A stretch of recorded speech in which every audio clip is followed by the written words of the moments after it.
We're ready to go.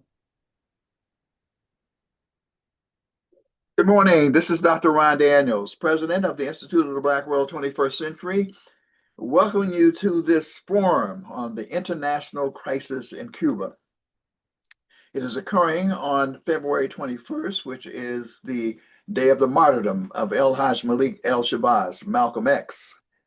That is an intentional dedication since the Pan-African Unity Dialogue usually meets quarterly, and we have an annual Malcolm X commemorative session.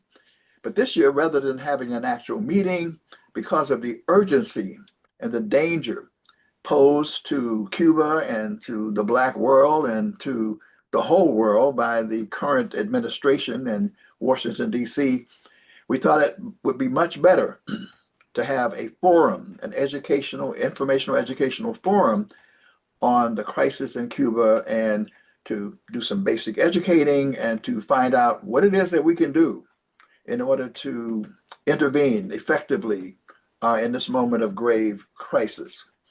We would be remiss in our responsibility if we did not on this occasion also acknowledge and have a collective ashe for the passing of one of the great leaders of our time. In fact, in the history of these United States of America, the Reverend Jesse Lewis Jackson, who was a devout and staunch proponent of not only Pan-Africanism and internationalism.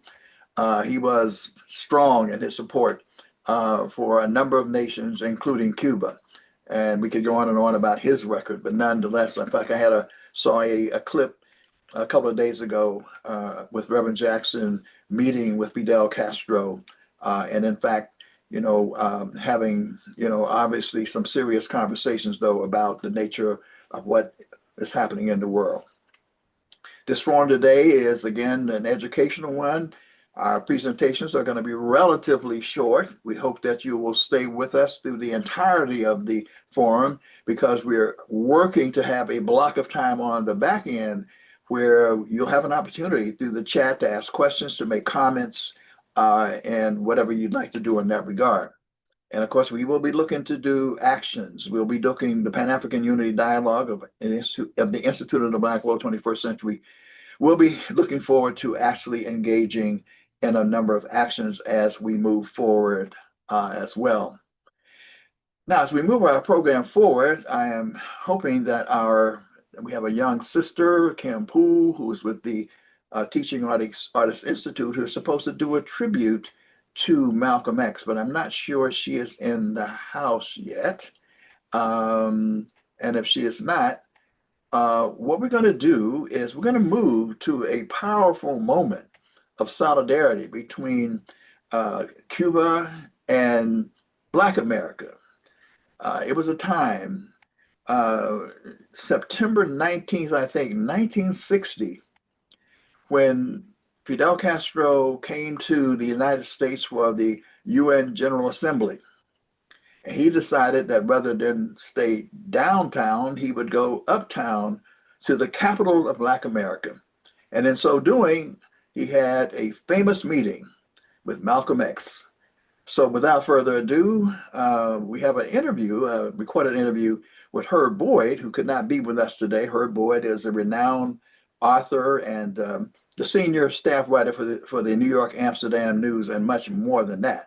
Actually, he is being honored this evening at the Malcolm X and Betty Shabazz Center, receiving their Vanguard Award. So rather than have him participate, he's getting his family ready and all that for this great honor.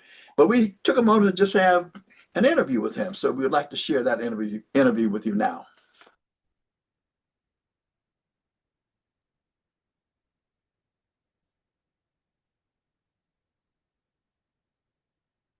As we convene this very important forum on February 21st, the day of the martyrdom of El Haj Malik El Shabazz, our shining Black Prince, it's important to remember that Malcolm X was not only a nationalist and a Pan-Africanist, he was an internationalist.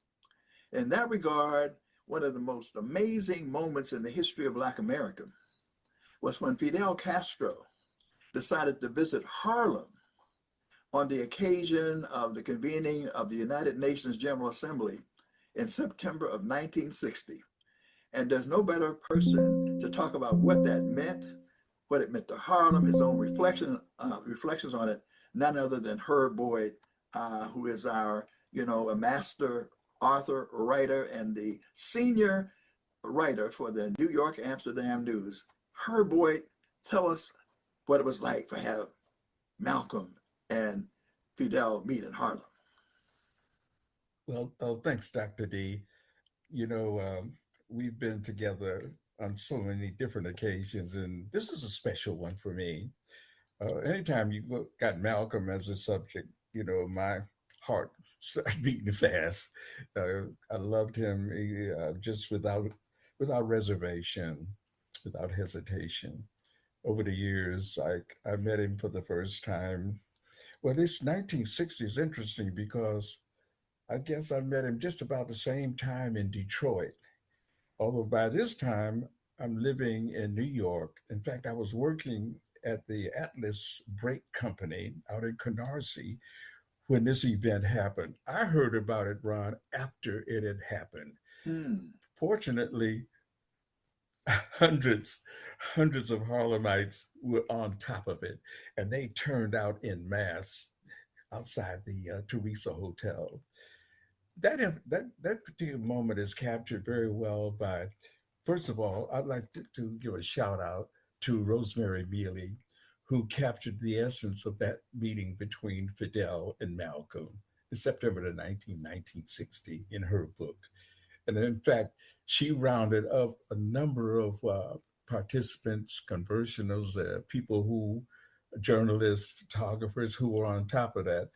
What happened is that Fidel did not want the major press at this event, and it was a very very firm position that he took with his security, as well as the New York Police Department. The only reason Malcolm was there is that he was a member of a committee that was put together by the 28th Precinct.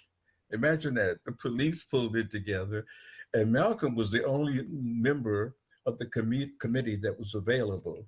So that was one reason that Malcolm was able to get past this whole contingent, just accordion, people.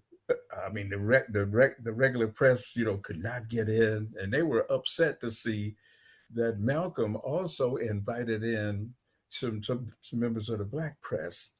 And among those, one who was very close to me over the years was Jimmy Booker at the Amsterdam News. In fact, Jimmy had just left maybe a few months before I arrived at the Amsterdam News, so we never really worked together. But since he was still one of the most noted reporters roaming that community, I gravitated to him. He would call me up. We would talk about different things. And one of the things that Ron, I pressed him on was like, tell me a little bit more about, because you were allowed to get in there along with you at Ralph Matthews, who with the New York Citizen Call. I don't know where Ralph is these days. And the photographer, photojournalist Carl Nesfield was also there. So they were the three, along with two members of the Nation of Islam, including Captain Joseph. One of the things about this is that Malcolm is still a member of the Nation of Islam at this time. And one of the consequential questions that arises is that how did Elijah Muhammad feel about this? That Malcolm was beginning to extend his reach, beyond the Nation of Islam and not get involved in political situations, was always upset Elijah Muhammad. So there's a kind of a backdrop. That's kind of thing that hangs over this situation, how Malcolm had to navigate this thing. It was not the first time he began to essentially violate some of the rules and regulations of the Nation of Islam, even relating to the incident that happened with Johnson X. Hinton. And that's when that momentous moment when he pulled together all of the members of the Nation of Islam and they formed the phalanx around the brutal beating of Mr. Hinton. So anyway, the thing is that he had to be very careful and navigating that situation and meeting with this here renowned leader, revolutionary leader. Of course, now this is the first step I mean, Malcolm had already gone to Africa in 1959, and reaching out to Fidel at this point just extended and began essentially his whole meeting with world renowned leaders, as he would do in 1964. And that particular pilgrimage, that tour that he made of the Middle East and Africa, that was a momentous thing that Ilyas and I captured in the whole diary of Malcolm X. But anyway, those are the kind of concerns that Malcolm certainly had on his mind. But the question is what did they talk about?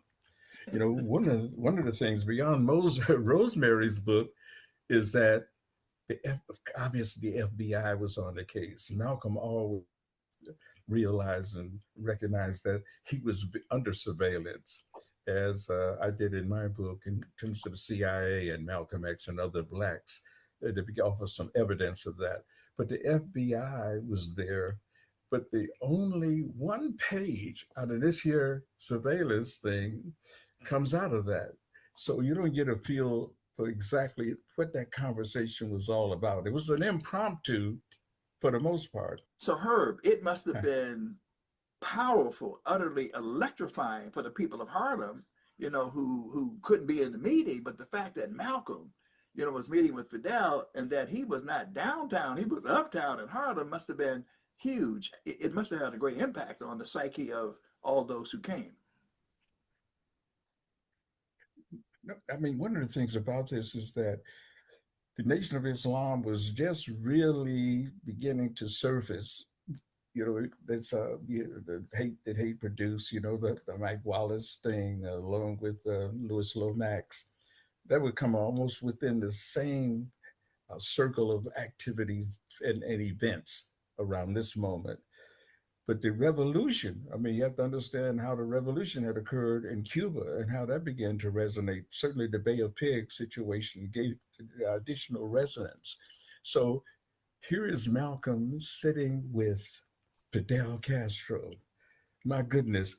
I mean, the Harlem community, I mean, it was like an echo chamber outside yelling, Viva Fidel, Viva Fidel. Yes, they were shouting, Viva Fidel, Viva Fidel, Viva Fidel. Well, what a powerful moment that was. And there are a lot of images about it. And we appreciate her referencing Rosemary Mealy and Sam Anderson. They were certainly and continue to be great advocates and devotees of Cuba and did incredible work. And shout out to Herb once again as he receives this Vanguard Award at the Malcolm X and Betty Shabazz Center this evening. Well, we now want to get into the meat of our program. I just want to outline how we intend to flow. We've intentionally put together a series of what we call vignettes, or sort of short pieces, short educational pieces. Each of the persons that we're calling upon as either presenters or respondents could spend, a long time and being sharing from very expert positions and whatnot. But we wanted to shorten it a bit. This is a preliminary sort of first time around. We're aware of the fact that there's some people in our audience who may not know a lot about Cuba or the Cuban Revolution or its accomplishments and those things. So this is a first effort, if you will. There'll be more in which there may be more in-depth examination. But at this critical moment, we certainly wanted to get people on board with having a general familiarity with Cuba and to begin to talk about how we might move forward. So we're going to have really four short presentations. We're dealing with four basic questions. One of the questions will be, what was Cuba like before the revolution? The second question is, what were the accomplishments of the Cuban Revolution? Third question was, what was the impact on Black America and global Africa, or the Pan-African world? And then finally, coming right up to this very moment, what was the impact of this embargo slash blockade? And what can we do? What will be the call to action? To start us off, and I'm gonna the presenters in this order will be Bill Fletcher, and Bill Fletcher is widely known to folks who have followed his work over the years. The president emeritus of Trans-Africa Forum.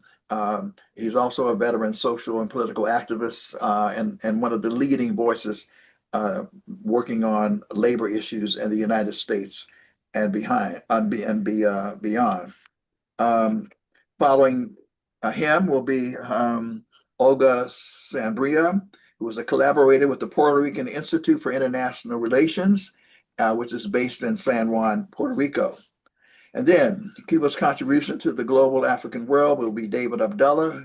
He is the political leader for the Movement for Social Justice and a member of the Regional Executive Committee for the Assembly of Caribbean People, coming to us from Trinidad, Port-au-Prince, Trinidad and Tobago. Those will be our first three presenters, and then we'll hear from James Early, who is the former Smithsonian Institute Assistant Secretary for Education and Public Service, and a consultant on democracy and statecraft heritage, and much, much more. So we're going to begin, and I've warned them, they've each got 10 minutes, and I've got a little clock here, and when you hear that little bell, that means it's time to sort of move on. So I know it's hard with these great thinkers to do that, but Bill Fletcher, thank you so much for being with us. You have the floor. Thank you, Dr. Daniels. Thank you, everyone else, for joining us. And uh, let me start with this. January 1999, I was part of a delegation that went to Cuba. It was a Trans-Africa delegation led by then President Randall Robinson. And we had an opportunity at the very end of the trip to meet with then President Fidel Castro. It was an incredible meeting, but at one point we were asking him about race. And he looked at us and he said, in 1959, when we won, we thought that what we need to do was simply make racism and racist discrimination illegal. And we did that. And then he said, but we underestimated the impact of 500 years of Spanish colonialism and US neocolonialism on the consciousness of our people. And I thought that was an incredibly profound comment, very undefensive. And it spoke to the situation Cuba is in now, but also how we understand what actually led up to the Cuban Revolution. Cuba was a major site in the slave trade.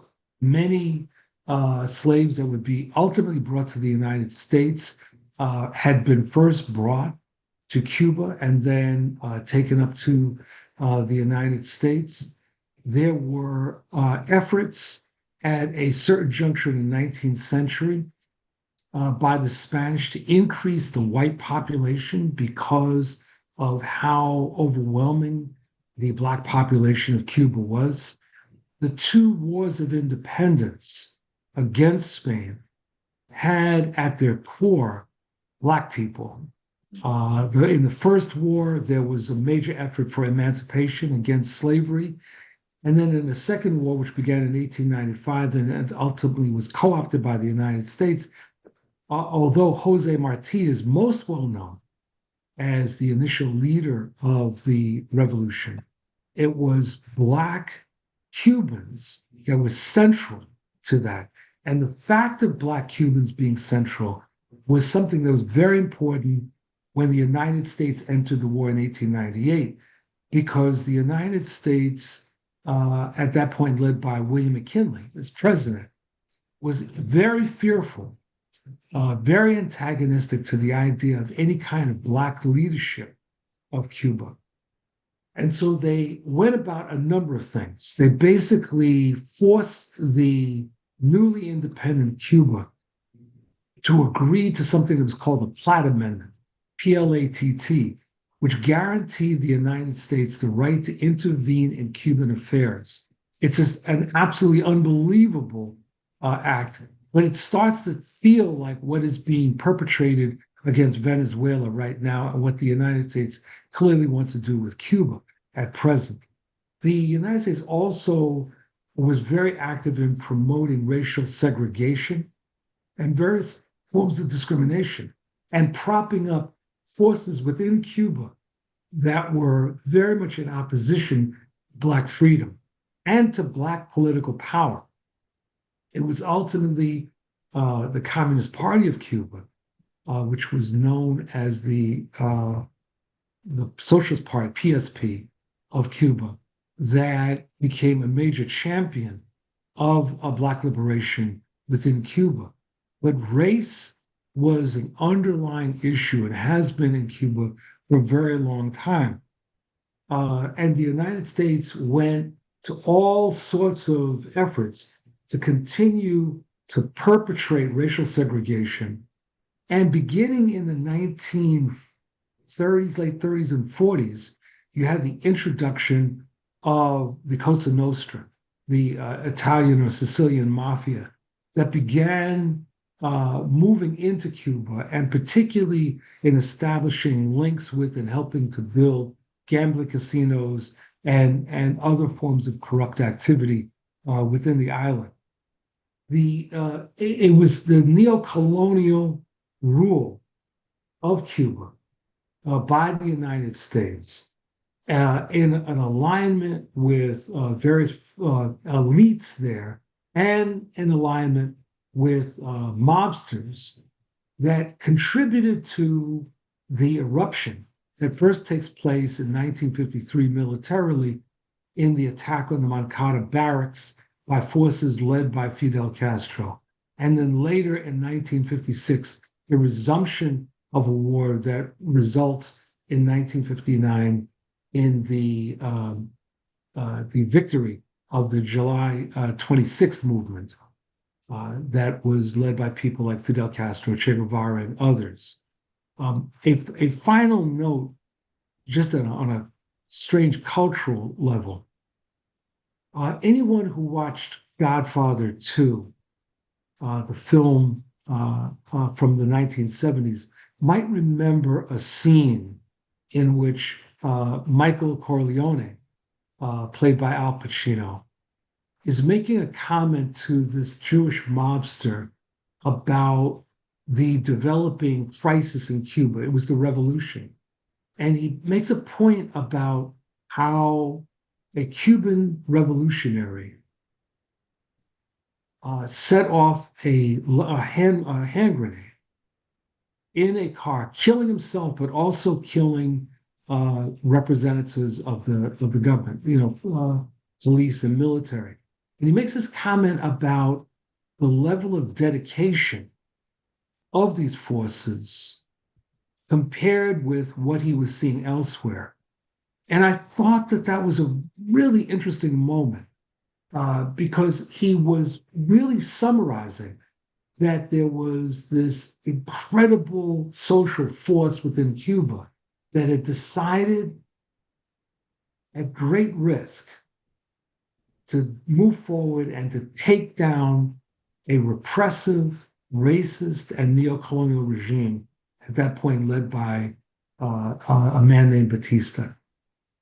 And with that, I will end my comments. Thank you very much.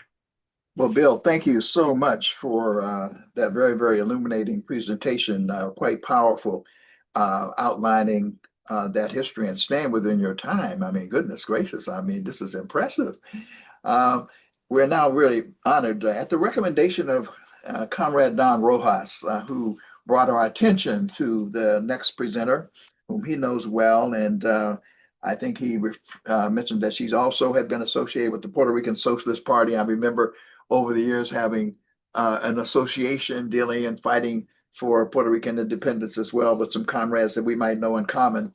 And indeed, when I was at the Center for Constitutional Rights, one of our leading lawyers and one of our board chairpersons, Ashley, was from Puerto Rico as well. So we're honored to have her join us, Olga Sanabria, in order to talk about the accomplishments which were extraordinary and are extraordinary. But again, at least we forget the accomplishments of the Cuban Revolution. You have the floor.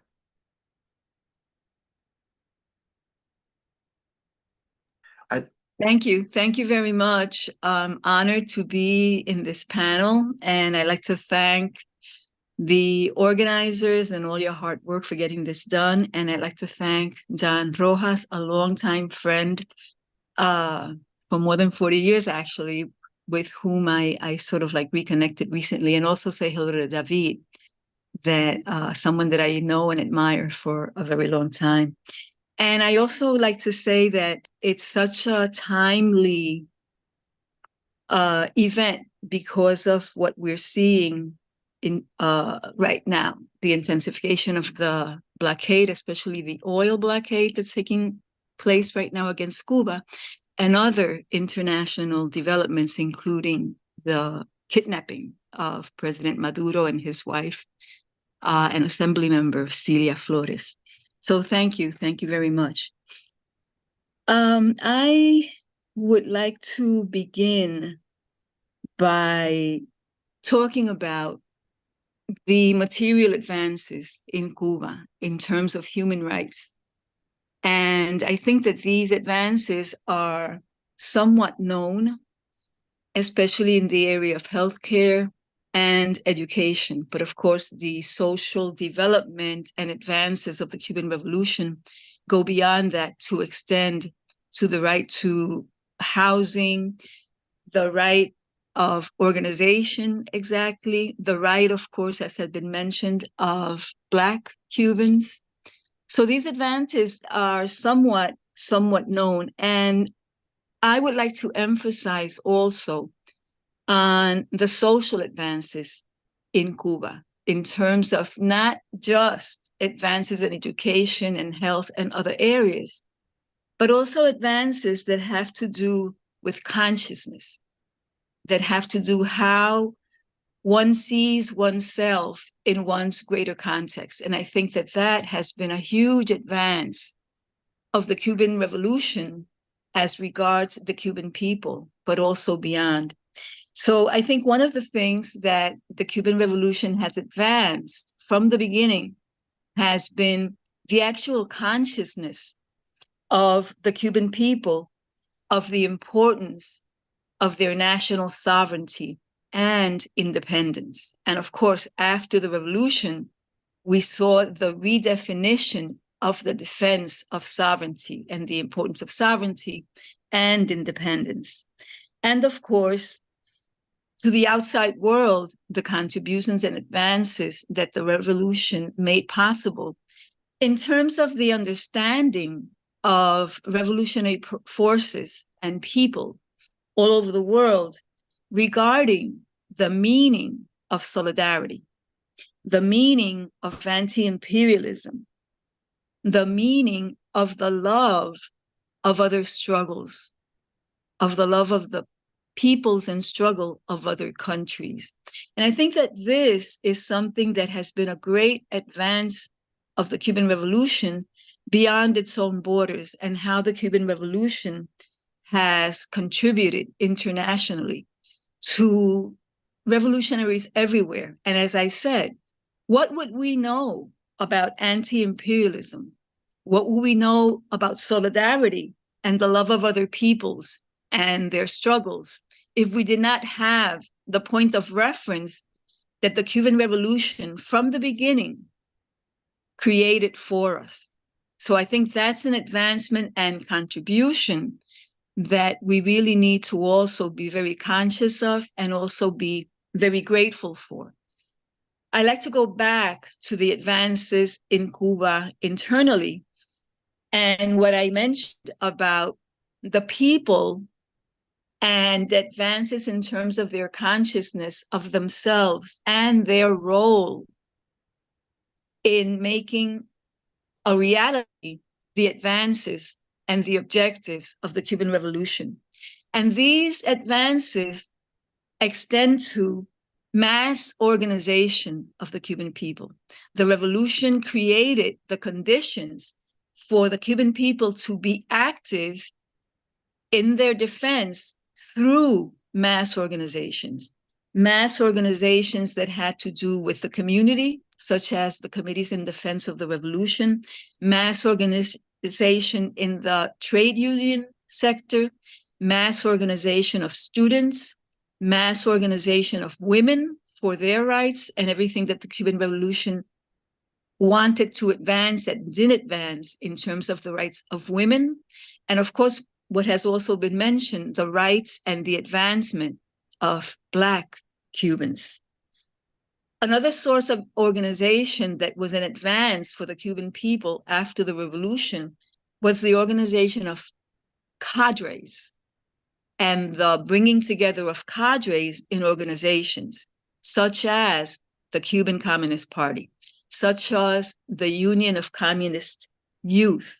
Those are just two examples of organizations, political organizations, that organize the cadre in order that cadre be inserted into all the objectives and processes and advances of the Cuban Revolution. And of course, as I also mentioned, and I'm only mentioning a few, the advances of the Cuban Revolution regarding local organization, and especially, as I mentioned before, the Committees in Defense of the Revolution. And we cannot emphasize enough this advance of the Cuban people in terms of their organization, because as organizers that we here all are, we know the difficulty of organizing and also the great importance of people being organized, because it's through organization that people can channel that consciousness of transformation. So I think that when we talk about the advances of the Cuban Revolution, we tend to talk a lot, and the information is out there, and volumes have been written about the social advances, medicine, education, housing, and other areas. But I wanted to emphasize these advances, which have to do with the human being's consciousness and contributions within a revolutionary process. Like I said before, the contributions outside regarding our consciousness of anti-imperialism, of solidarity, especially, what would we know about these were it not for the Cuban Revolution as a point of reference for all of us? Now, I'd like to talk a little bit about Puerto Rico and the relationship between the Puerto Rican people and the Cuban people up until the very present, but I'll be brief. This relationship goes back to the middle of the 19th century, when Cuban revolutionaries and Puerto Rican revolutionaries coincided in New York and created the Puerto Rican Revolutionary Party.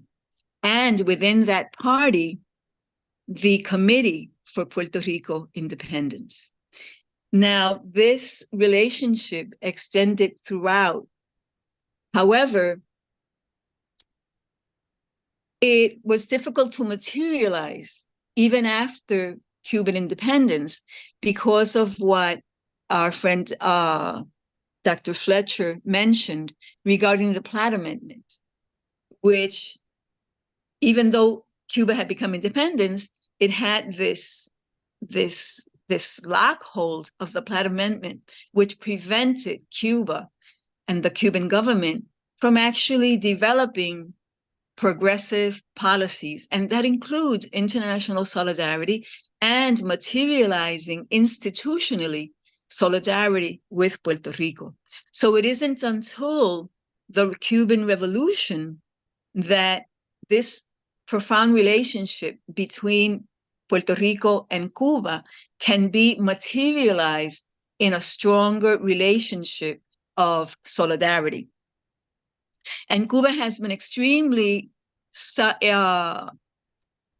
expressed its solidarity with Puerto Rico, especially in the international arena, where Cuba has facilitated, supported, encouraged the participation of the Puerto Rican independence movement in, for example, the movement of non-aligned countries within the United Nations and also within non-governmental coalitions, so to speak. So this solidarity has been materialized, as I said before, after the Cuban Revolution, even though before, on a non-governmental basis, there was still that relationship of solidarity between Puerto Ricans and Cubans. Cuba has provided for us the existence of a mission, a quasi-diplomatic mission in Cuba that represents and has represented a number of important Puerto Rican organizations, such as the Puerto Rican Socialist Party and then the New Independence Movement, and presently the National Hostos Movement for the Independence of Puerto Rico. And the mission provides a platform for information to the Cuban organizations, information to the diplomatic corps in Cuba, information, and this is all, of course, on Puerto Rico and our struggle for independence, information to visiting delegations, and also, of course, information to visiting delegations from Puerto Rico in Cuba. Delegations from Puerto Rico that have traveled especially to international events in Cuba. And Cuba has also been in solidarity with Puerto Rico internationally because the issue of Puerto Rico is continually present, and the issue of our struggle for independence, our colonial struggle, the oppression that the Puerto Rican people have suffered, not just in Puerto Rico, but also in the United States. This has been present continually in public statements of Cuba, both inside Cuba and, of course, within international organizations. I wanted to also, in terms of this relationship between the Puerto Rican people and Cuba, to state that the solidarity has been reciprocal to the extent that the Puerto Rican people, the Puerto Rican independence progressive forces, have pushed the issue of Puerto Rico within our country and within our people. It needs to be known that the Cuban exile community of the 1960s that settled primarily in Miami and created an atmosphere of terror in Miami regarding anyone in Miami that dared to mention Cuba, to mention socialism, mention the Cuban Revolution, to mention socialism, to mention Fidel Castro. There was a terror atmosphere created in Miami around this. And the Cuban exile community would have wanted to create the same thing in San Juan. In fact, they might have preferred to settle in mass in San Juan because Spanish-speaking country, same culture in terms of weather, for many, many reasons. But the pro-independence movement from day one, and even before the triumph of the revolution, was in solidarity with Cuba and manifested that solidarity in a very concrete way.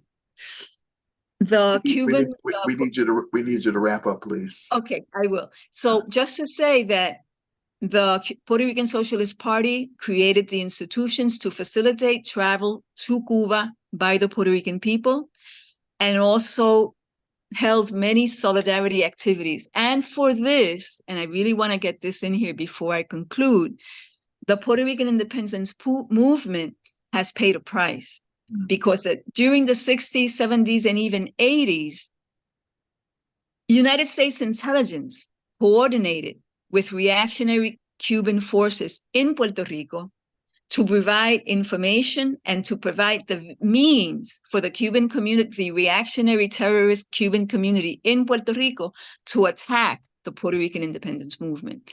And the newspaper of the movement was attacked. A daycare center that we had was attacked.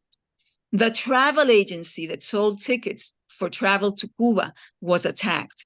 Mass activities of the Puerto Rican Socialist Party and other Puerto Rican organizations were attacked, and there were lives that were lost because of this aggressiveness of the Cuban exile community in Cuba. But under no circumstances did the Puerto Rican movement lose territory in terms of our solidarity with the Cuban Revolution and in terms of our relationship with the Cuban people. So I wanted to get that in there. Thank you for extending my time. And I would also express my deep concern over the demise of Jesse Jackson, and of course also express our deep admiration for Malcolm X and for the role of the Black revolutionary movement in the United States regarding Puerto Rico, solidarity with Puerto Rico, and solidarity with the Puerto Rican independence movement. Thank you very, very much. Thank you very much. We really appreciate those revelations and that were provided. Were very instructive. I would say, however, that we often take for granted some of the social references that you mentioned are widely known.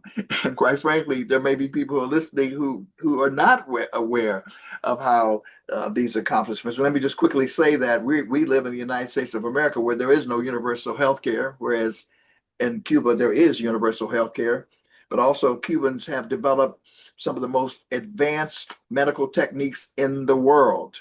I can recall during the Hurricane Katrina, when the communities were in emergency situations, dire situations and so forth, Cubans offered to send doctors and so forth to come to the U.S. And indeed, many people go to Cuba to get treated for illnesses virtually inexpensively that are very, very advanced. And similarly, the educational system, free education, also free housing, all of the things that the United States does not have as a quote unquote developed nation, Cuba has.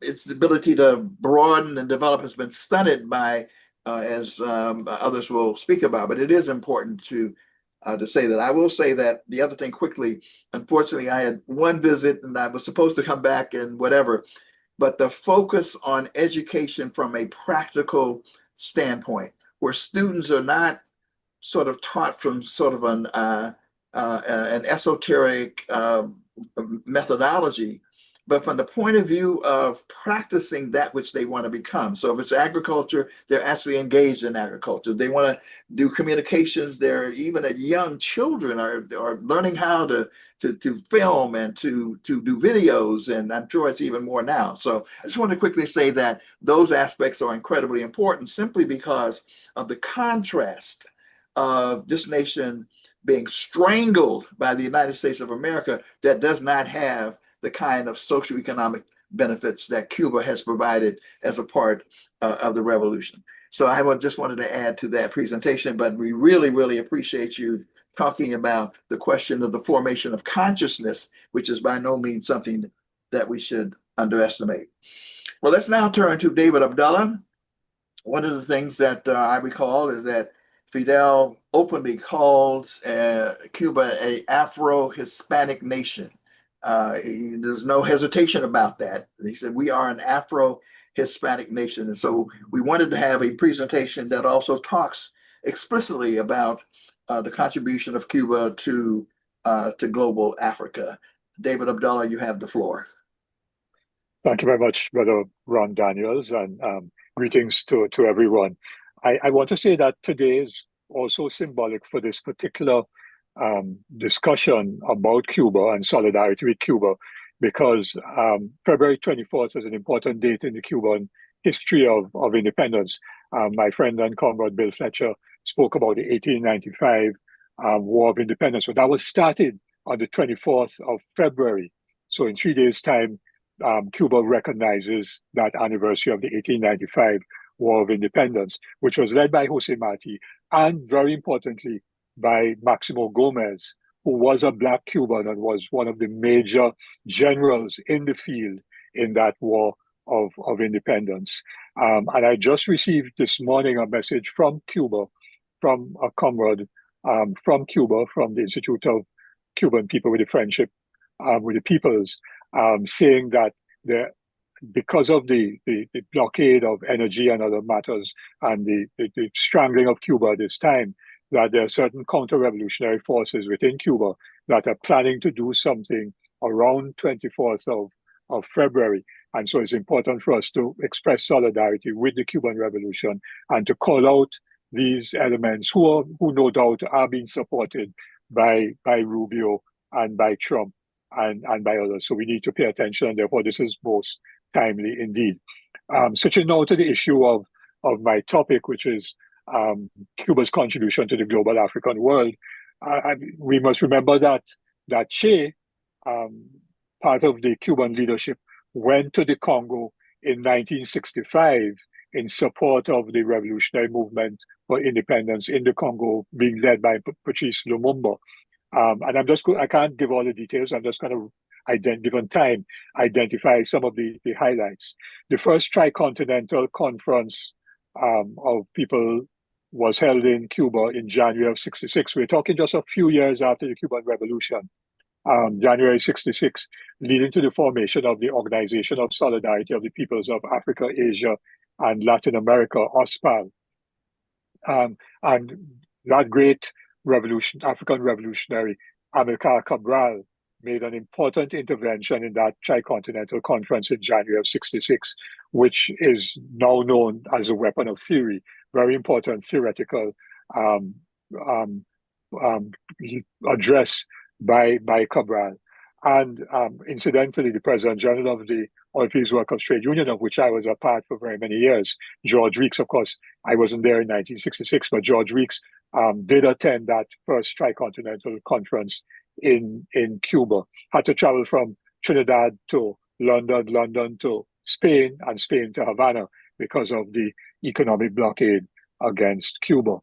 And then, of course, we know about the Cuban military mission in Africa in defense of the frontline state of Angola, Zimbabwe, and also, very importantly, to ensure the liberation of South Africa and Namibia from apartheid and colonialism and racism. And Cubans went to Angola, Namibia, fought against the South African army, and defeated them at the very historic Battle of Quito Carnevale in late 1987, early 1988. So that was very important. But Cuba had been in Angola in support of the MPLA in Angola from the mid-1970s. And hundreds of Cubans lost their lives in defense of the liberation from apartheid and colonialism of Africa. And, we must never, ever forget that contribution by Cuba. So it not only spoke about solidarity and organized international forums and agencies like OSPAL and so on for solidarity, but it demonstrated solidarity in very concrete terms by sending thousands of its sons and daughters to Africa to fight to ensure the defeat of that racist apartheid regime in South Africa and to ensure the complete independence and liberation of Angola, Mozambique, Namibia, Zimbabwe, and so on. And Cuba, of course, provided the many scholarships for people from Africa, students from the sent to Cuba from the liberation movements and so on, that enabled a cadre of technical people, competent people, doctors, economists, engineers, architects, and many others, who would then be able to, in the post-independence period, in the post-liberation period, be able to manage and run the affairs of their countries in Africa. We must never underestimate Cuba's contribution by way of thousands of scholarships to people from the African continent and also in the Caribbean. From throughout the English-speaking Caribbean, young people have gone to Cuba on scholarship who, although we were independent, were not able to provide tertiary education for all of our young people, and hundreds benefited from that and have come back to contribute to the development of our countries. And that's very, very important indeed. I want to switch now just briefly to the issue of Cuba's post-revolutionary organization, taking up from something that Olga said, my sister Olga said, about the Afro-Cubans. There were some important institutions that were established in Cuba. So you had, for example, the Folklorico Cubano Nacional, the Cuban National Folklore Institute, which was headed for very many years by Rogelio Martinez Fure, who I knew personally as well, and who came to Trinidad for CARIFESTA and met him in London at the International Book Fair organized by John LaRose and others in London. And that Folklorico Nacional was a very important center for Afro-Cuban dance and music and much more in terms of the retention, the retention of African cultural traditions. So that was very important. And then you had, of course, in Santiago, the establishment of the Casa del Caribe, which is focused principally on the literature of the Caribbean, but primarily, of course, Afro-Caribbean.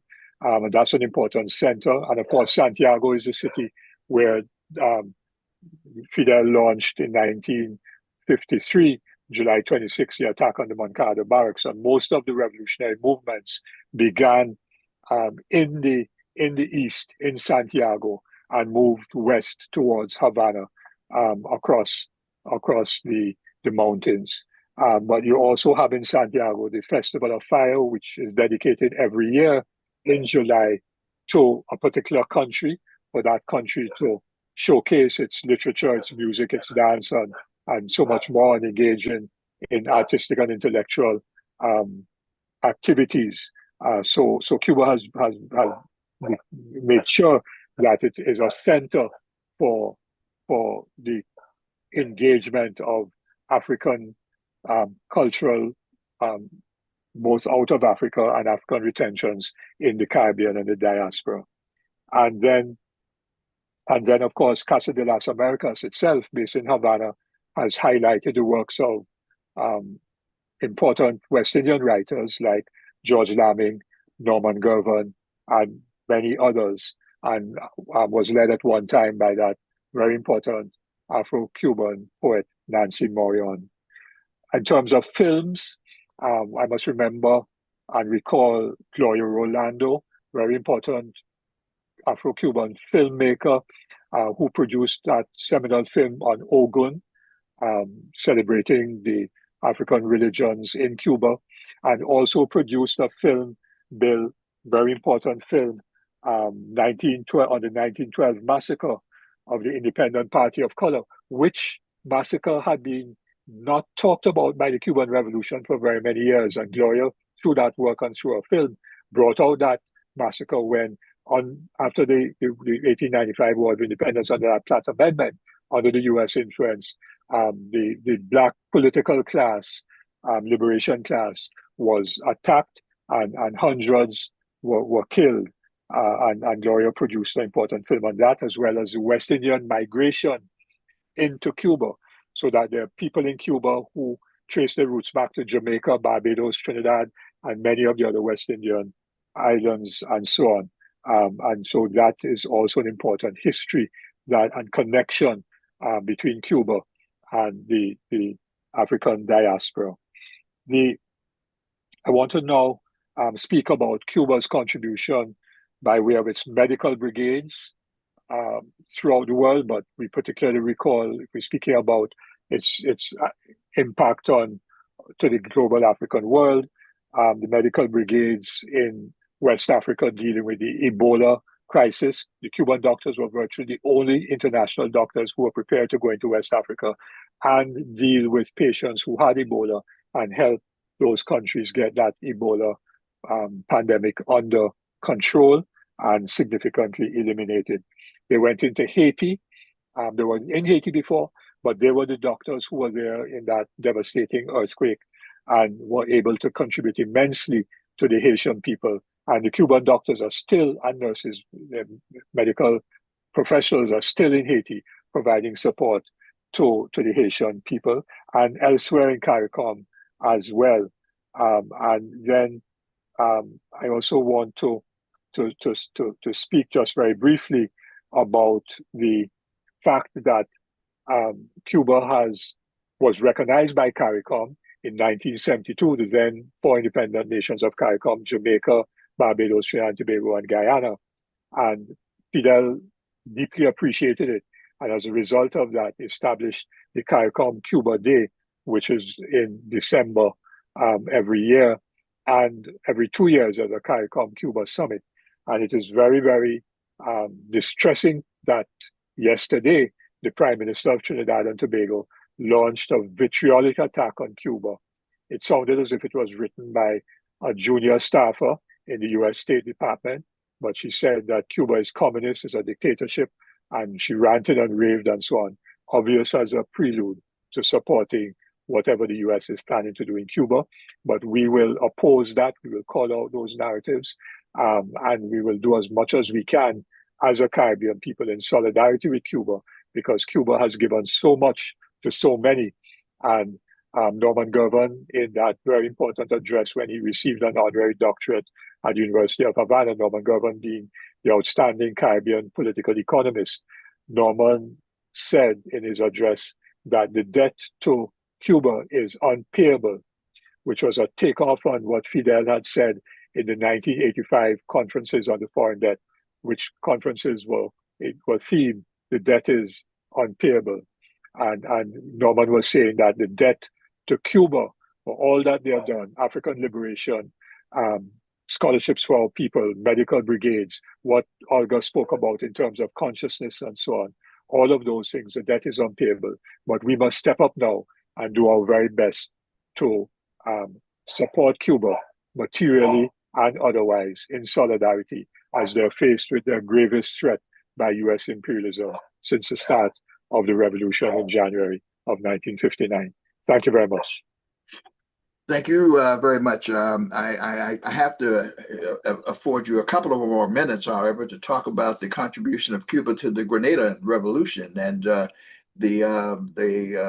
so I will extend a few more moments to you, sir, to just trace that, since you and I have been working together and others on this screen to continue those efforts.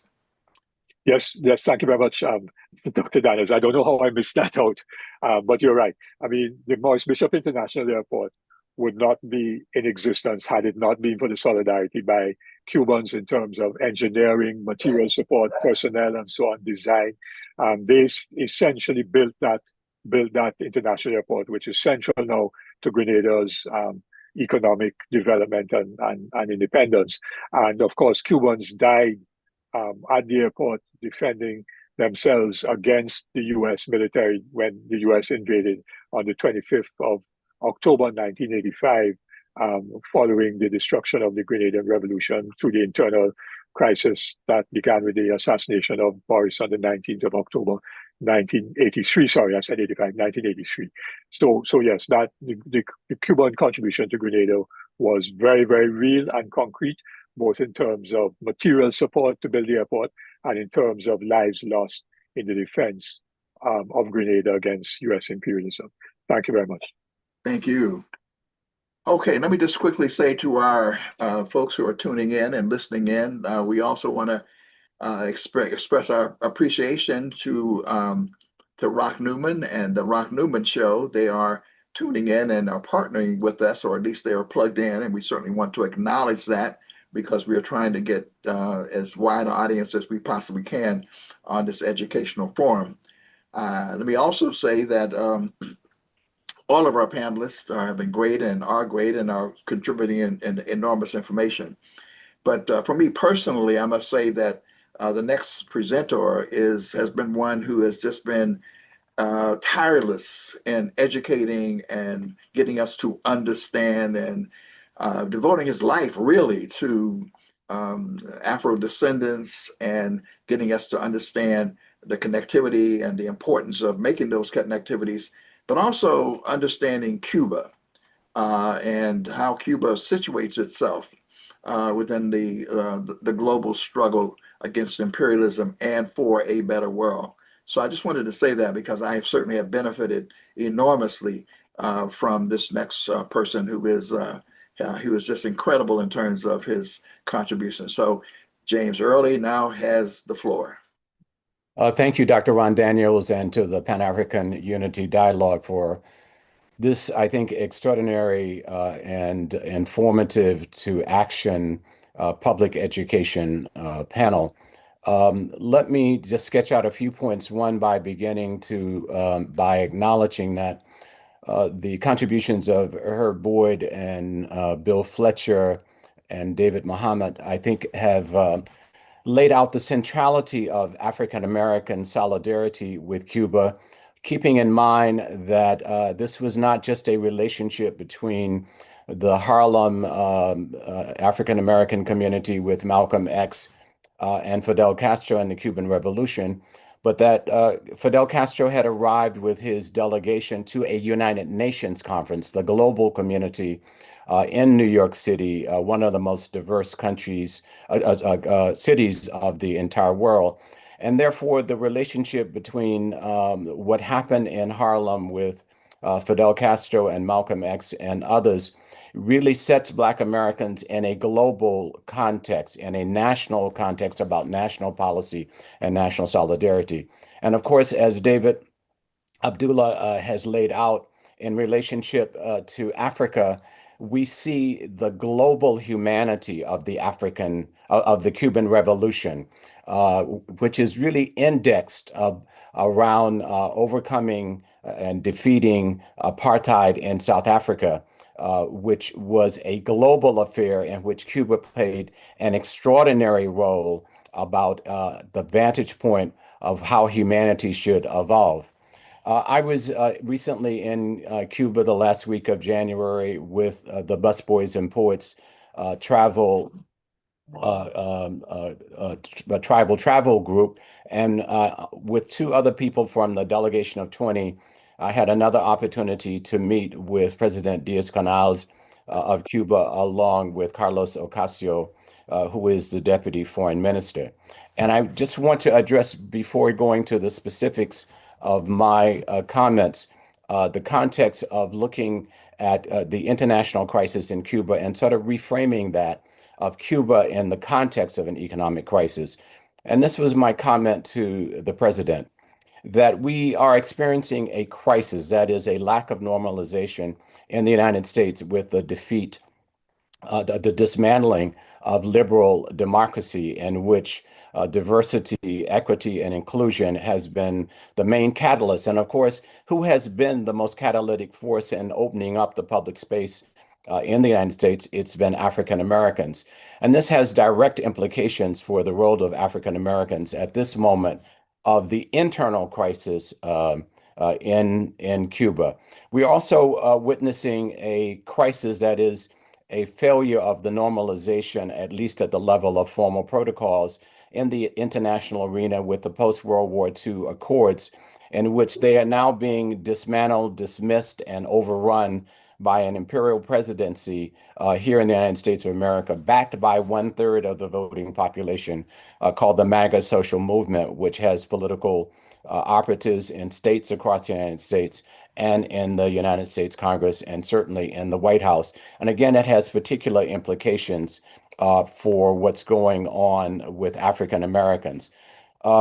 We're also seeing in Cuba the context of the Monroe Doctrine, which is an attempt to replace the 1823 Monroe Doctrine, which was to keep Europe out of the affairs of the Americas, to allow the United States government and corporations to dominate this hemisphere. Cuba pierced all of that. Cuba broke free and said, we will be self-determined. We will chart our own course. And so it has become a model of possibilities for a new kind of humanity, which again has been expressed by David Abdullah and what the Cubans have contributed in Africa and the Caribbean, as well as on the case of Olga Sanabria, pointing out Cuba's role in the anti-colonial movement for the independence of Puerto Rico. Un pájaro con dos alas, a bird with two wings. Cuba consistently, every year at the UN, raises the issue of the colonization of Puerto Rico. And of course, for our listening audience, go back and look at the importance of Cuba and Puerto Rico and the imperial expansion of the United States all the way to Hawaii in the late 1800s. Now, we talk about the impact on the blockade. From the vantage point of Cubans, it is indeed a blockade. It is a blockade, first and foremost, that impacts the sons and daughters of Cuban households who are members of the Cuban government to take panoramic responsibility for what the well-being of all Cubans. I start with the Cuban government, the impact on the Cuban government, because these are the sons and daughters of Cuban households. They join the Communist Party. They also become elected members. I want to underscore elected members by their respective communities in their cities and in their provinces to look at how to best affect the well-being of all Cubans. With the Eisenhower administration and the Kennedy administration, they explicitly laid out the goal of overthrowing the Cuban government by squeezing economically the Cuban people to oust their sons and daughters who were taking responsibility for the well-being of the country to reflect the interests, the diverse interests of the Cuban population that forms the Cuban nationality. This is really, really important because now we're at a moment in which, we talk about the Cuban people, but it is the Cuban government that the Rubio-Trump policy is attempting to overthrow. And they're attempting to do that by starving the Cuban people such that they will then revolt against their own sons and daughters. This is very important. It is a blockade from that side against medicine, food, fuel. But from this side, it is an embargo. It is a congressional embargo. And it has particular implications, again, for the Black community. Because the major governance opposition, which is the Democratic Party, to the Republican-controlled Imperial White House and the Republican-controlled Congress, is the Democratic Party, and the head of the foreign affairs in the minority side of the House is an African American, Congressman Gregory Meeks in New York City. Again, African American sitting at the center of possibilities of taking on this economic warfare, which starts with an embargo. And so it is very important that people contact the congressman, let them know of our opposition and what we as citizens can do to really stop right now the most urgent issue, which is the blockade against fuel. Because fuel is the key to public stability in Cuba. It is key to lighting. It is key to cooking. It is key to the school system being open. It is key to transportation. It is key to fueling the trucks that would pick up trash. I just received an email this morning from a Paul Coates, who went down to the Cuban book fair, and he says the Cuban people are being starved. You all know Paul Coates, Black Classic Press, Black Panther, a very important institution in our community. What then action steps should we take? We should contact Congressman Meeks. We should contact Jeffries, head of the Democratic Party. They need to intervene openly and educate the public. Trying to stop Marcos Rubio. I want to underscore the focus on Marco Rubio, because he is the brain trust strategist behind the Trump administration declaring that Cuba is a particular enemy of the U.S., which is unfalse. We must support the Cuban call for dialogue. The Cubans have always been open to dialogue under two conditions. It will be respectful dialogue, and there will be no preconditions. We must go back and call on President Barack Obama, who, along with the administration of Raul Castro in Cuba, achieved the highest standard of global relations between the United States and Cuba by setting up a movement towards the normalization of relations, in which a number of accords were put in place, and the Cubans still execute on that, the interdiction of drugs and the like, the immigration policies. Barack Obama needs to step forward now, perhaps to speak to perhaps his highest international accord, and that was this relationship with the presidency of Raul Castro and establishing diplomatic relationships with Cuba. I asked the listening audience to go online to search in your communities.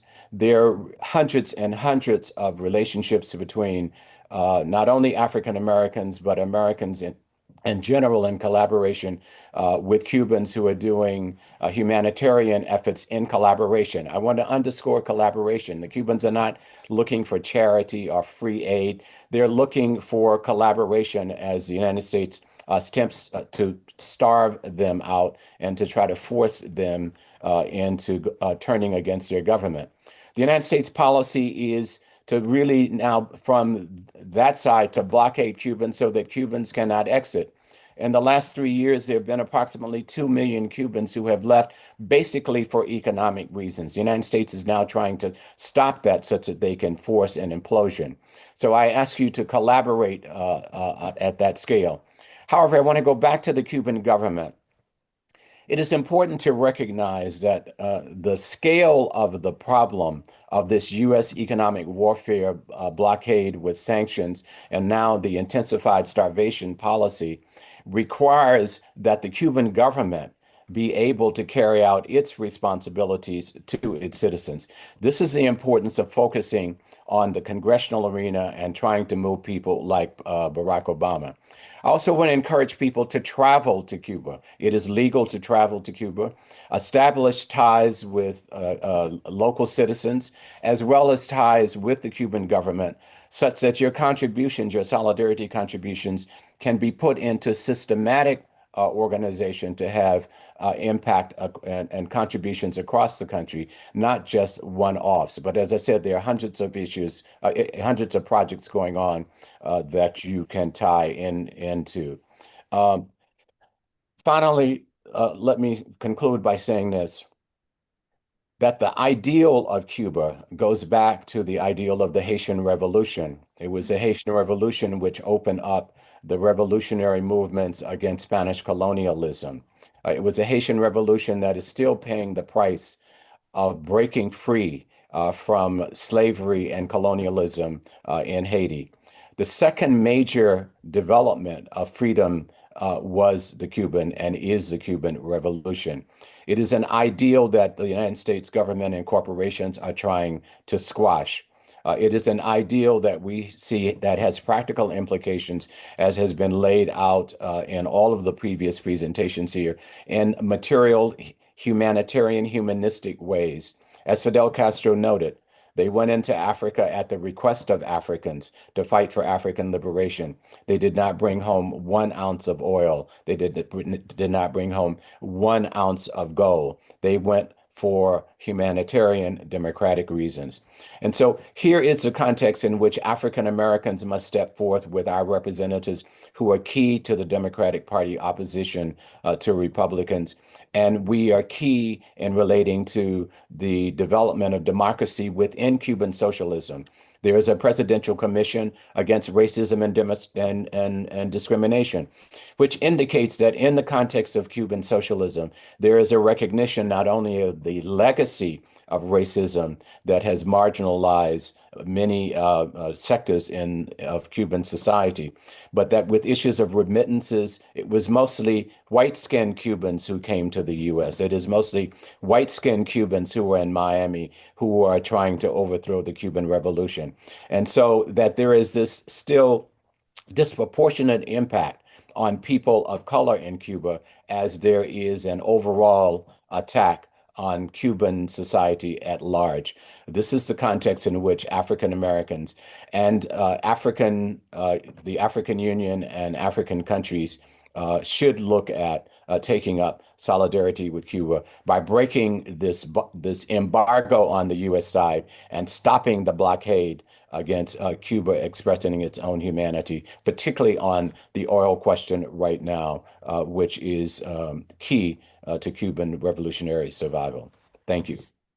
Well, thank you very much, James Early. And I would wanted to ask you a question about the solidarity, and just I know there are lots of different things going on, but I recall the work that Lucius Walker used to do with the with IFCO. Every year he would organize. I don't know. I mean, everybody in the world kind of knew that this caravan was coming and whatever and so forth. And I'm wondering whether that is something that might. I know there are many different things happening, and this is really small in the bigger picture of the massive amount of aid but symbolically and materially, it might be significant. I wonder whether you think something like that is also something that we might want to try to emulate. IFCO is huge in the U.S. solidarity historically and contemporarily with Cuba. Lucius Walker and Fidel Castro were very, very close in their discussions about the nature of the world and not just solidarity with Cuba, but how to envision new possibilities. IFCO is still operating in New York City, and I would urge people to go online and contact them. That is a key element of taking aid in collaboration with Cuba. It's not just charity to Cuba, but it's in collaboration with Cuban communities and with the Cuban government. So certainly IFCO is one of the key sectors to collaborate with. All right, thank you very much. Now, our next section, and we hope people will hang with us. This is, at least for me, very informative. I'm learning a great deal. Even though I know a little bit, I'm learning more. And it's important to get the centrality of the African community, the African American community, what we can do to be outlined as James Early has done. Our next section is for what we call respondents. And I know that one of our respondents was not feeling well and had to excuse herself. Another was not able to come actually because of a national board meeting that is taking place. So I know we at least have Milton Alamati and we may have Dr. Amara Enya, but we will start with the person who within the Pan-African Unity Dialogue is the chair of our task force on conflicts and conflict resolution or conflicts in Africa and the Caribbean. He is the editor of the influential Black Star News and much more, soon to be Dr. Milton Alamati, and he is a founding member of the Pan-African Unity Dialogue. Brother Alamati, you have the floor for your response. Thank you. Thank you so much. Thank you, our comrades, for the wonderful presentations by Sister Olga, Brother David, Brother Fletcher, and Brother Early. The African Union for 17 years in a row has denounced the embargo against Cuba, which essentially has been enforced since 1960. While that is good and well, it's unfortunate that at this moment of dire crisis, African countries are not able to step forward much more significantly. Brother Early made several types of suggestions, interventions by the public. I think one possible intervention that the public should consider is to urge a special emergency meeting by the African Union to discuss the Cuban situation and to come up with some concrete initiatives. It is really a shame that it is because of the status of the disunited states of Africa that resource-rich countries such as South Africa, Angola, Congo, Ghana, and Nigeria, and a few others cannot come collectively and agree that this is what we are going to do to help the Cuban people. We're going to use our resources. We have the right to use our resources to intervene.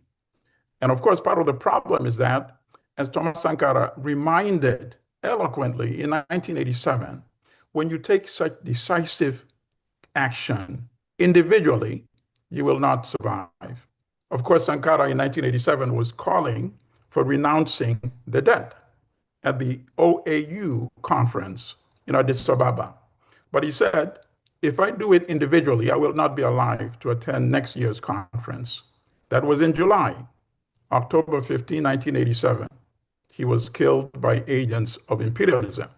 But this is a moment where several African countries should come together and collectively speak with one voice and say, this is what we are going to do.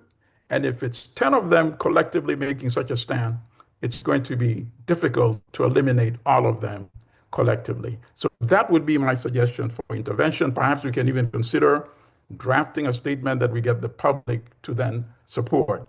But if the members of the public want to individually send an email to the African Union Chair Commission and ask that the African Union and African leaders should indeed consider a special emergency meeting for Cuba, the email address for that is dinfo, which is DINFO at africa-union.org. I just want to maybe echo a little bit about what the brother Abdallah said in terms of the significant interventions of Cuba that significantly impact Africa and change the course of history. We should, in fact, pose the question, without the intervention at Quito Cuernaval, how would have African history transpired? In fact, would Mandela have been released, or might he have even died in prison? When would Namibia have won its independence? These are legitimate questions. In fact, we can even go further back to 1975. Without Cuba's intervention to secure independence for Angola under the MPLA, UNITA under Savimbi, and the FNLA under Roberto were about to seize power in Luanda. And they would have installed to go back to Cuban analogy, a Batista-type government in Angola. But it was because of Cuba's decisive intervention that these agents of imperialism were literally defeated overnight. And that is how Angola became independent under the MPLA. Let's go back to the intervention in Quito Cuernaval. Even though Brother Abdallah spoke about it, I just want to add one or two other comments on that. Castro did not even inform the Soviet Union. And the Soviet Union was, of course, Cuba's primary sponsor, sustained its economy, sustained it with military armaments, even though they did manufacture some of their own. And Castro perhaps feared that Moscow might have tried to vigorously intervene to stop that significant intervention because the Soviet Union was going through transformation and was already seeking out and trying to improve relations with the United States. So Castro knew that if he was going to send as many as 20 to 30,000 soldiers and heavy equipment, he didn't have time to discuss that with the Soviet Union. That's one significant point I wanted to bring out. And then the second point was just remarkable. The South African Minister of Defense, Magnus Malan, said up to years after that battle, he could not figure how Castro could have personally commanded that battle over a satellite phone. He said he'll never understand how I accomplished it, but obviously it was successful and it changed the course of history. As Brother Abdallah said, it led to the independence of Namibia. It led to the freedom of Nelson Mandela, and it subsequently led to the end of at least formal apartheid in South Africa. And this intervention did not begin in the 1970s, of course. As Brother Abdallah also pointed out, it begins in the 1960s when there was an attempt by Che Guevara to fight against Mobutu and Chombe. That was not successful, but that was a very valuable lesson that the Cubans then used later on in the 1970s and the 1980s. And then, of course, these military interventions overshadow the very significant contributions Cuba made in the medical field, in teaching and education, in providing scholarships to tens of thousands of Africans from most African countries who got these scholarships to go to Cuba, and Cuban doctors going to all these countries. And as previously mentioned, the intervention with Ebola and the intervention with the COVID-19 crisis as well. And then I guess the one final point I would like to say is this. The Cuban model of organizing government and being able to survive in the shadows of the beast under embargo all these years should really be a teaching and learning experience for African countries. A country with a population of 10 million or so, able to accomplish so much, able to even assist Africa, a continent with a population of 1.5 billion. We really have a lot of learning and a lot of issues that we need to ponder collectively. as Africans on the continent. So thank you once again for giving me this opportunity to share my own comments and observations. Luta continua on behalf of the people of Cuba. Thank you. Thank you very much, Brother Alamati. And I have to say that I have been similarly concerned about of course, this current administration is called African nations and nations in the development world shithole countries. And of course, there is a way in which the neo-colonial status still grips many of them, and so there's a certain fear factor involved. But it would be critically important for these nations, given the history that has been outlined, to take a bold step in the manner that you have outlined and James Early has outlined. So I'm very, very interested in that. In fact, well, this is fantasy, but I mean, given the riches that Africa has and oil and all the various other things it has, the vision of Garvey certainly would be helpful right now, because they could just say, they could say, we will bring the oil, we will bring whatever resources are needed. Obviously, that is perhaps fantasy land now, but certainly dreaming in that way and trying to actualize it would become important. So I think this declaration, or whatever you want to call it, is an important, we say nomo the word, putting that word out and magnifying, particularly in the age of social media, could be in fact a powerful tool. So we look forward to that action item being implemented and working on it with others who want to do so. I'm not sure whether Mel Foote made it or not. In fact, I'm not even sure in my battle fatigue state whether we sent him the link. I know he certainly was circulating the promo and asked and encouraged others to attend. So I don't think I see Mel in the among the participants. I don't see him, but we certainly want to acknowledge his contribution. He was called upon by the Cubans a few years ago, and certainly James Early is familiar with this, to in fact assemble some leaders in Washington to have a discussion about Cuba and building and strengthening relationships. Even though his organization is the Constituency for Africa, he took on that role, and we want to certainly express our appreciation to him for having done that. And we hope that we did not create a faux pas and not send him the link so that he could enter. He could engage. And if he's out there, perhaps when we open it up, he'll say so we can find a way to get him into the conversation, because he is an invaluable asset to our movement. I know that Dr. Melina Abdullah did check in. She is the co-founder of Black Lives Matter Grassroots, but she was not feeling well and had to excuse herself. I do not see Amara Inya, who is the co-executive director of the Movement for Black Lives. I know that she is speaking at, I think, University of Pennsylvania, but said that she might have a substitute if she were not able to make it. And so I don't quite know what may have happened there, but we certainly are going to inform them, keep them apprised of what has occurred here today, so that they can be a part of the overall response in terms of the call to action. So now what we would like to do is open it up, and I'm going to need some help from Louis Romaine and from Kyle Pennerman as how we do this. But we certainly wanted to create time for comments from the audience, from those who have been listening, comments, questions, recommendations, suggestions for a period of time. We would say about 30 minutes to do that.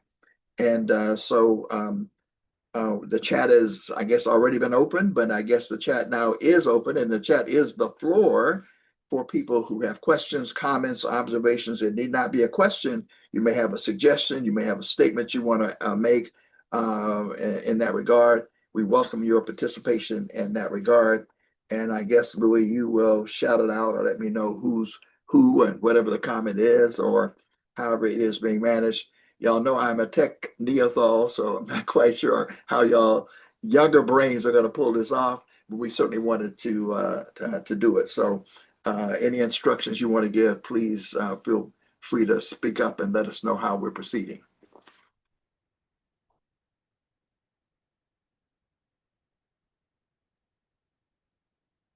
Kyle or Louis?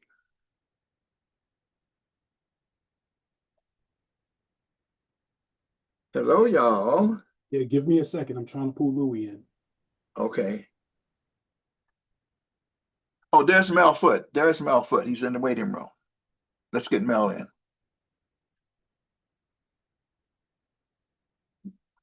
Mel is in. Okay, Mel. To our Secretary of State, man, I was getting nervous. I was apologizing. I thought I had made a mistake. I said, I can't. But we did give you your plaudits and whatever. You may have been listening and may have heard some of it. I'm not sure whether you did or not. You have such global responsibilities and so forth. It has been an incredible conversation, and lots of recommendations have been made. But we certainly want to, while they're getting the chat together and how that's going to take, because we want to give people the opportunity to ask questions or make comments, we certainly want to yield the floor to you in terms of your reflections and response to the four major presentations that were made. One on the history and background of what Cuba was like before the revolution, the accomplishments of the revolution, the contribution of Cuba to global Africa, as well as the recommendations put forth by our mutual friend, James Early. So you have the floor, sir.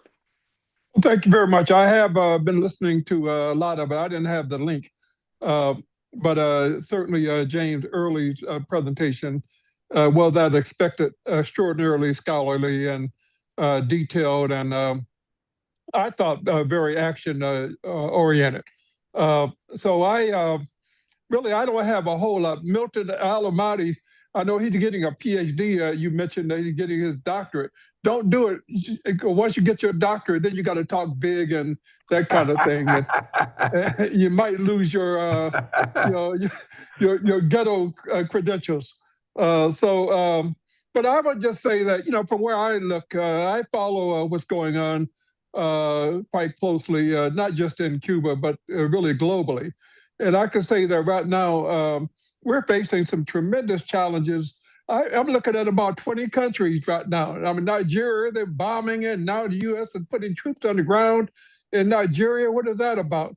And we basically are extorting money out of some of these countries. They're taking Africans, who have been deported from here and dumping them into countries in Africa and elsewhere. And the country's just got to smile and say, thank you, Mr. Trump, and that kind of thing. So we're in a real challenging position. I'm thinking all about Jesse Jackson right now, and Jesse, of course, has been extraordinarily critical in a lot of these discussions over the last 30 or 40 years.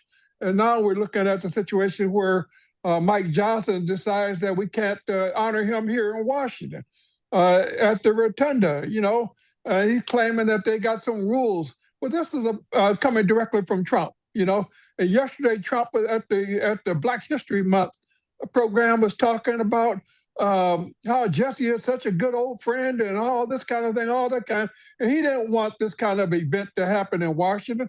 He's thinking the Million Man March. He's thinking black folks going to get organized again. So I'm looking at it and I'm asking myself, what are we going to do about it? There's not a whole lot of options here because we're spread real thin, not just in other parts of the world, but here in the United States too. A lot of people are just thinking about survival. How am I going to feed my family? How am I going to pay my rent? Jobs are being snatched and all kinds of things are happening to people of Africa and African descent. So I don't really have much more to add to this discussion. I think it's been thoroughly outlined and detailed. And so I think it's, now we ought to hear from what the audience is saying and what other people are thinking, but we need to brainstorm about, where do we go from here? And it's not just about Cuba, it's globally, but Cuba is certainly a central part of this. All right. Well, thank you much. Really, really, really appreciate it. And again, my apologies. My apologies for not getting the link to you. I take full responsibility for it because I am just battle fatigue right now, and it dawned on me. But I appreciate you sending. I saw you. I'm on your list, so I saw you send it out and whatever, and we appreciate that. So we're going to turn now to Louis. Are there questions in the chat or comments that you can outline for us? So is that how we're proceeding?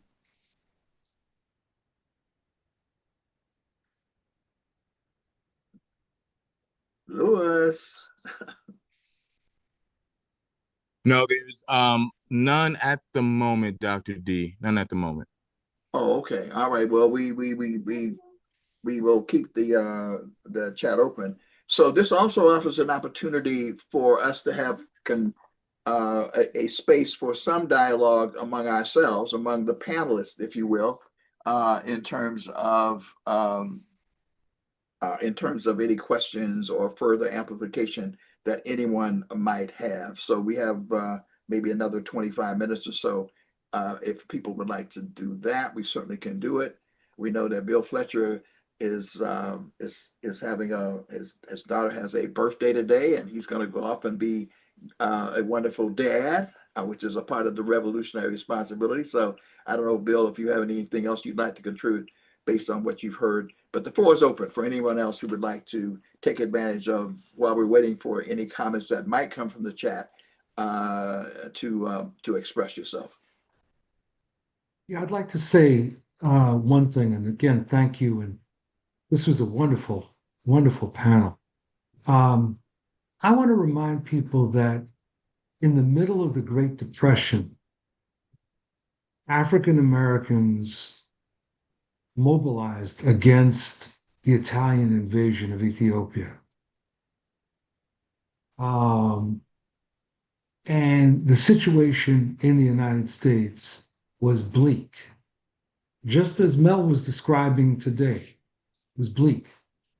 But it was the organization of Black folks that was part of, in fact, a growing global anti-fascist movement that was quite remarkable. And it was a Black-led movement.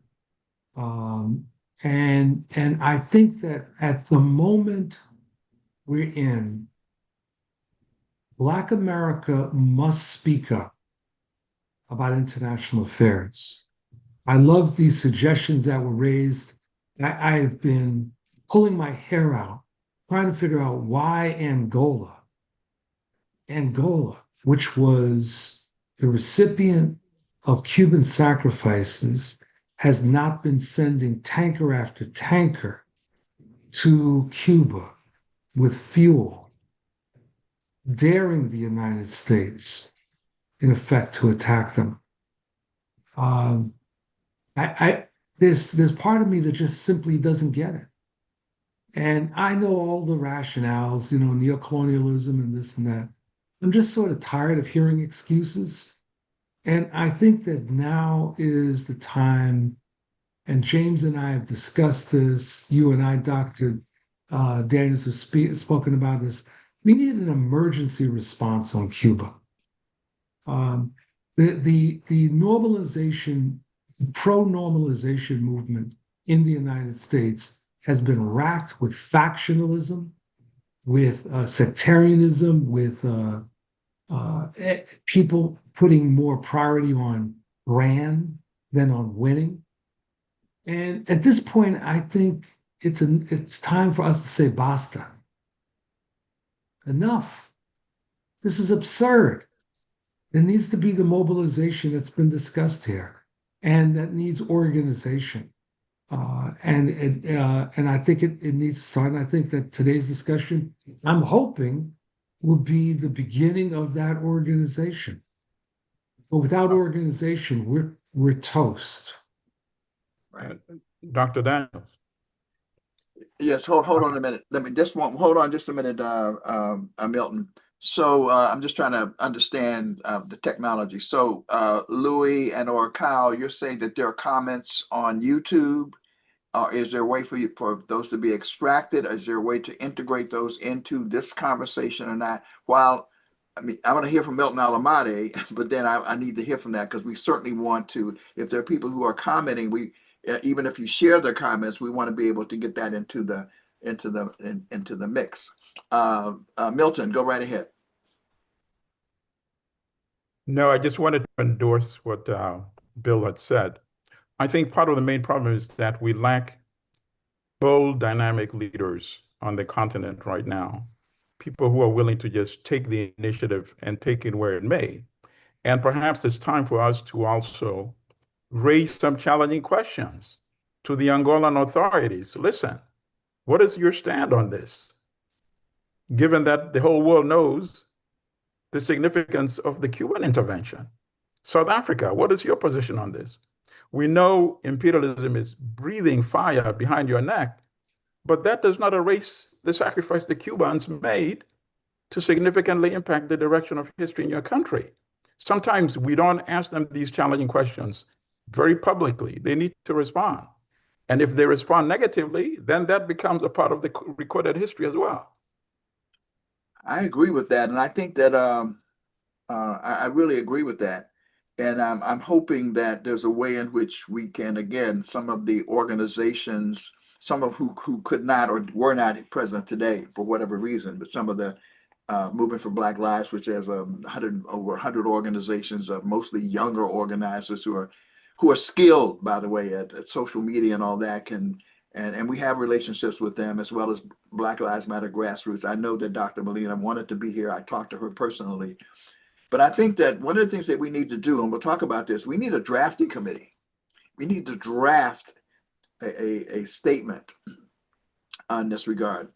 And we have to figure out, a media strategy. Maybe we do something at the National Press Club. Maybe we do something in which how we organized around Museveni. It was not a lot of us in the Pan-African Unity Dialogue. And we showed up at the UN with 50 people and we raised our voices and we recorded it and shot it out there.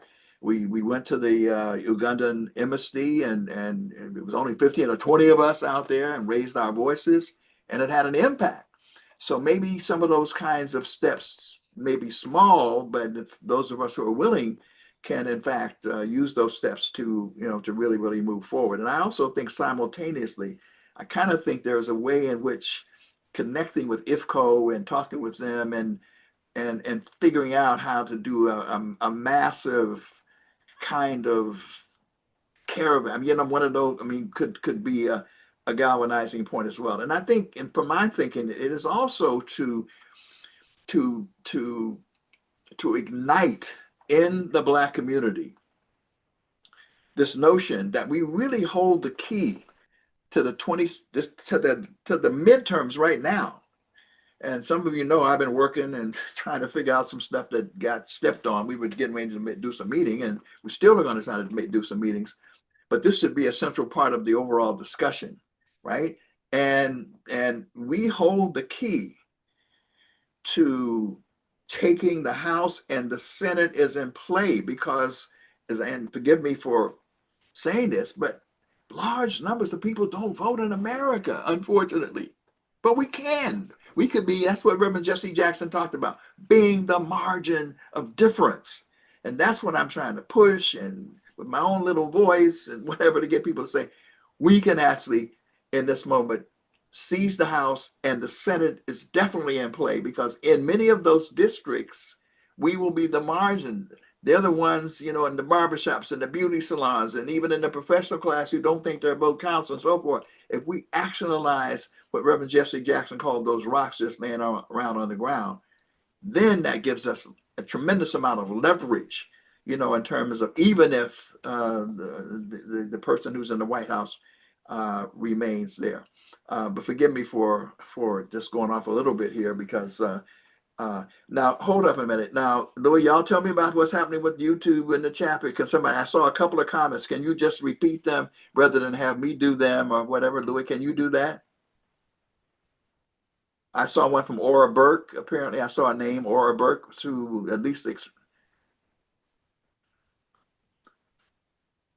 while we're doing that, I'm going to go to Olga first, James, and then I'm going to come back to you. I want to Good. Sister, please, Olga. You're on mute. You're on mute. You're still on mute. Now you're good. Okay. First of all, I'm really grateful for all the presentations and the way that the activity has brought together all this information and also suggestions. I wanted to make 2 points. And it's that we can kind of like demand of ourselves, and that's what we have to do at the present time, because we are longtime activists. And even though it's been a long time, many, many years, many challenges, but we're the ones that are active at this time. And yes, we need to call on young people to get involved and give them ideas about what they can do, but we need to start these things. And we also need to face the reality that there are so many issues that all of us are working on. So right now, for example, in Puerto Rico, we have every Tuesday, we have a picket in front of the building where the Israeli consulate is, in solidarity with Palestine and to support Gaza. And then there's the issue of Venezuela, there's the issue of Cuba, there's the issue of the remilitarization of Puerto Rico, and many internal, so-called internal issues in Puerto Rico. So we need to kind of like be aware of that. And I think one of the ways that we can face that, which is somewhat taking place in Puerto Rico, is that we have sort of like an umbrella issue which impacts upon solidarity with a lot of different causes.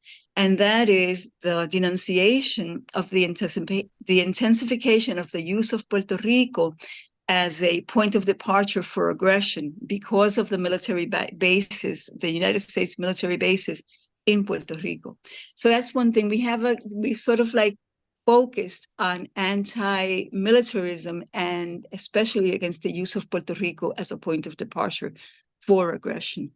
The other thing that I wanted to mention, there was a question on the chat regarding the Puerto Rican flag and the Cuban flag.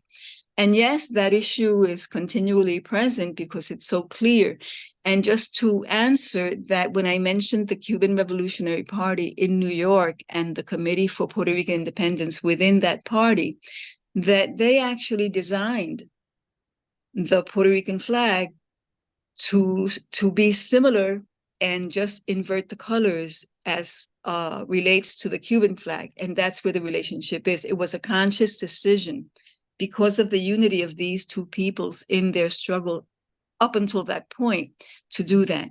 I would also add regarding Puerto Rico that the independence movements of Puerto Rico and Cuba were much, much, much connected. And that when our pro-independence uprising in 1868 was squashed for a variety of reasons, the Puerto Rican leaders at that time decided to give to the Cuban independence forces all of the resources that we had. So that included arms and other equipment, and it also included that Puerto Rican military leaders actually integrated into the Cuban War of Independence. So I also wanted to mention that.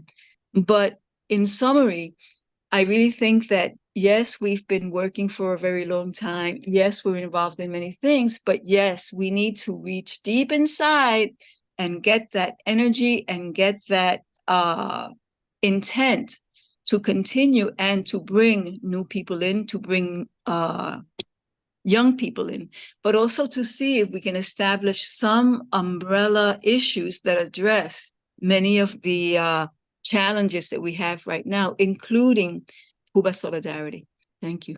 All right, thank you. I'm going to go to James early. I am also going to call Sister Kim Hu, who is now in our space, not to do a tribute as we had asked her to do. We're beyond that, but she's been listening to the conversation. One of the reasons why we try to invite, we work as hard as we can to invite new voices into the mix. She is someone who is an artist. Art is incredibly important in these matters, and she is known and has been traveling all over the world. And I would be interested in her observations. And her response to what she's heard in terms of any potential action. So we'll go to James first, then we'll go to Kim Poole, and then we'll go to Louis for any observations that are percolating on the chat, both on YouTube or however y'all doing that. Just quickly, one, please do reach out to the Interreligious Community Foundation, IFCO. Gail Reed, the daughter of the founder, has retired from the foundation. She's not retired from solidarity work with Cuba, however.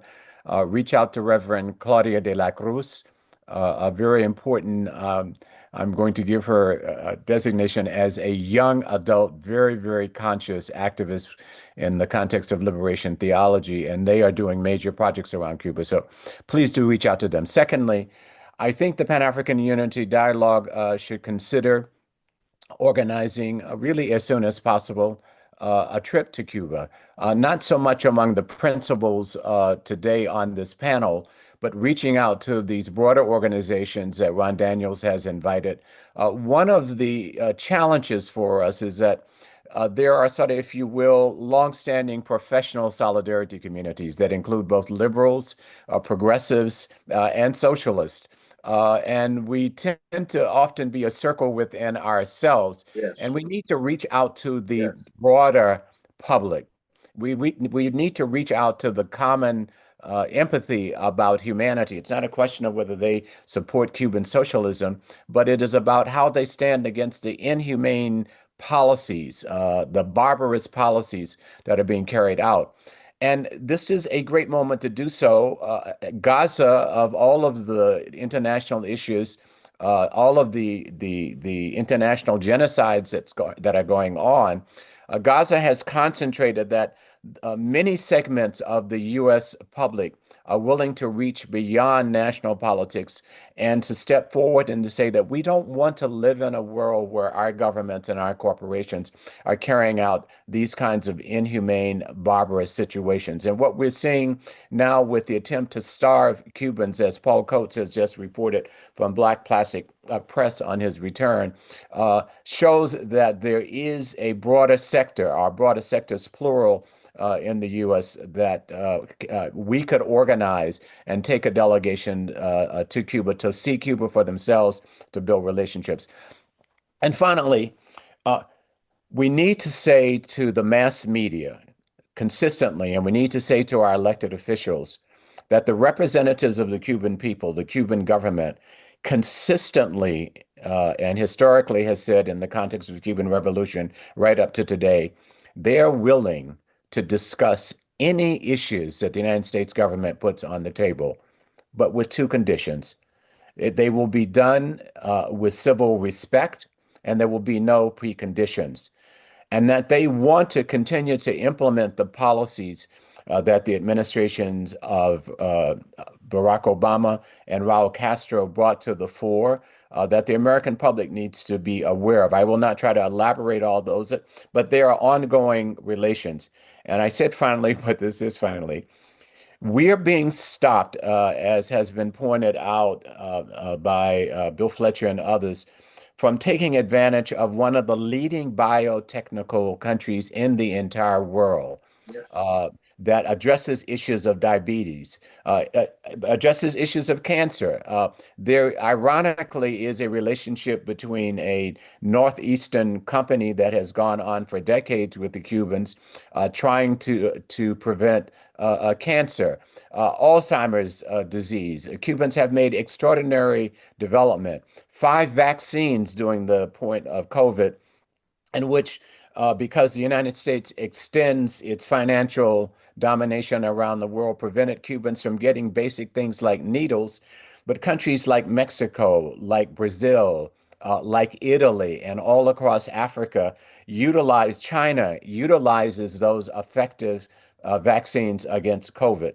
This is what we are, the higher expressions of humanity and human global solidarity that we are being prohibited from dealing with. So please do say to our representatives, support the Cuban government's call to sit down and have dialogue with respect and with no preconditions.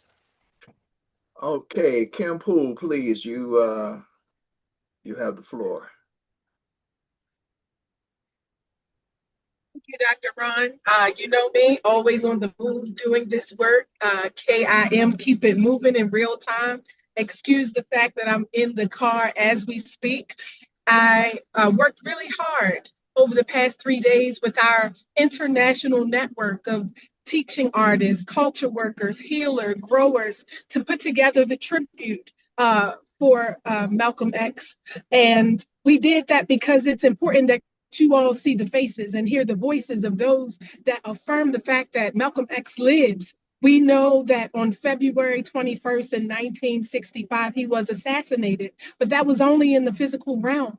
He lives. We still remember that in 1960, when he came into New York City, Fidel Castro, that Malcolm X met with him at Hotel Teresa in Harlem, and it was the grassroots people that reminded him of his humanity, of our humanity. And sometimes when we have these conversations at a grass tops level, in theory, we hear each other talk, we are like a reverberating room that echo the voices of what should be that Nigeria, one of the largest populations or budgets in the world, that they support Cuba. It should be that Congo has access to its resources and that the government is not a part of the problem. All these things should be. Museveni shouldn't be taking advantage of the young people, one of the youngest populations in the world in Uganda, but it is. But what I want you to also remember is the power of the narrative. At the same time in history, young people, young voices all over the world are embodying the spirit of Malcolm X. It's important that we continue to stay connected to that voice because it will be the energy that continues to empower us, to remind us that our seeds are being planted on fertile ground. Our legacy lives. Malcolm X's legacy lives too. And only when we hear those voices are we reminded of that and nurture, provide infrastructure for those young people, platforms for their voices, and opportunities for them to connect. You mentioned Paul Coates culminating his journey in Cuba. Right now, the Teaching Artists Institute is actually with him. It was with him on that journey, embodied in personhood. Dr. Obari Cartman out of Chicago. I met him last year in March at the Accra Reparations and Healing Summit #2 in Ghana because Dr. Ron Daniels made it possible for me to attend that meeting. And I didn't take it lightly. As a result of that opportunity, I immediately began to connect in real time with the people in that room and build with them. And Dr. Obari Cartman is a spirit worker. He's a healing artist, and he was with Baba Coates in Cuba, giving our local grassroots movements the report back too. So you're reporting back from the Baba. We're also getting our report from the junior, the older. He's not even an older yet. He's still in his 40s, a long way to go. But we want you to know that a part of this work is intergenerational dialogue, connecting the grassroots and the grass tops. And sometimes it's difficult because some things get lost in translation. But know that the young people hear you, we're connected, and Malcolm X, he lives. Thank you again for letting me respond. It's always a pleasure to be on this platform with you, Babas. It makes me feel like I'm going to have a page in history right alongside you, that you're giving me permission to stand on your shoulders. And I appreciate that. I'm grateful and I'm humbled. Well, thank you very kindly. Thank you very kindly. And, it is intentional. We work hard at these matters and so forth. So we will have, and we appreciate it. Let's have Sister Olga speak, and then I would like to say something too, please, okay, Dr. Ron. Very briefly. and Yeah. David Abdullah. I think we've got a lot of raw material to work with, and this conversation will not go in vain. Among other things, we can always do, in case you missed it, we are definitely going to put it out because this has been an incredible conversation. So Sister Olga, and then to David Abdullah, and then we certainly want to get any feedback from any of the chats, just either what people are saying or whether they can say it in person or whether Louis, you can read it or not. So let's go in that order, and then we're going to close out. Go right ahead, Sister Olga. And it's so great to meet you. It's so great to have you in this space. Don Rojas. Thank you. Thank you so much. And thank you for giving me the recommended floor by Don again. Rojas, we know you're all right. Thank you so much for giving me the floor again. I want to say that I think the idea of a trip to Cuba is a great one. And even though there can be some trips before, I think an opportunity to mobilize people to Cuba and have a trip, and especially young people, is the centennial of Fidel Castro, which is going to be celebrated massively in Cuba next August. And even though August is 6 months away, and this is an urgent situation that's taking place right now, but maybe to organize for participation, especially young people who are starting to gain that consciousness to that event of celebrating the centennial, the process of organizing that can be seen as a process of education regarding Cuba and regarding Fidel Castro as such a maximum icon of the revolutionary movements worldwide. So I think maybe some thought should be given to using, sorry to use the word using, Fidel Castro Centennial as a platform for a trip, and in the process to the trip of educating, and in the process of having people participate and visit Cuba, young people, when they come back, they can be that force also to spread the word to broader sectors. Thank you. Okay, David Abdallah. Yes, thanks, Dr. Ron. Two very quick things. One is that we also have to call and do what we can to influence Brazil, because Brazil, quite apart from the large African diaspora in Brazil, Lula had a particularly close relationship with Fidel. They both started the Sao Paulo Forum.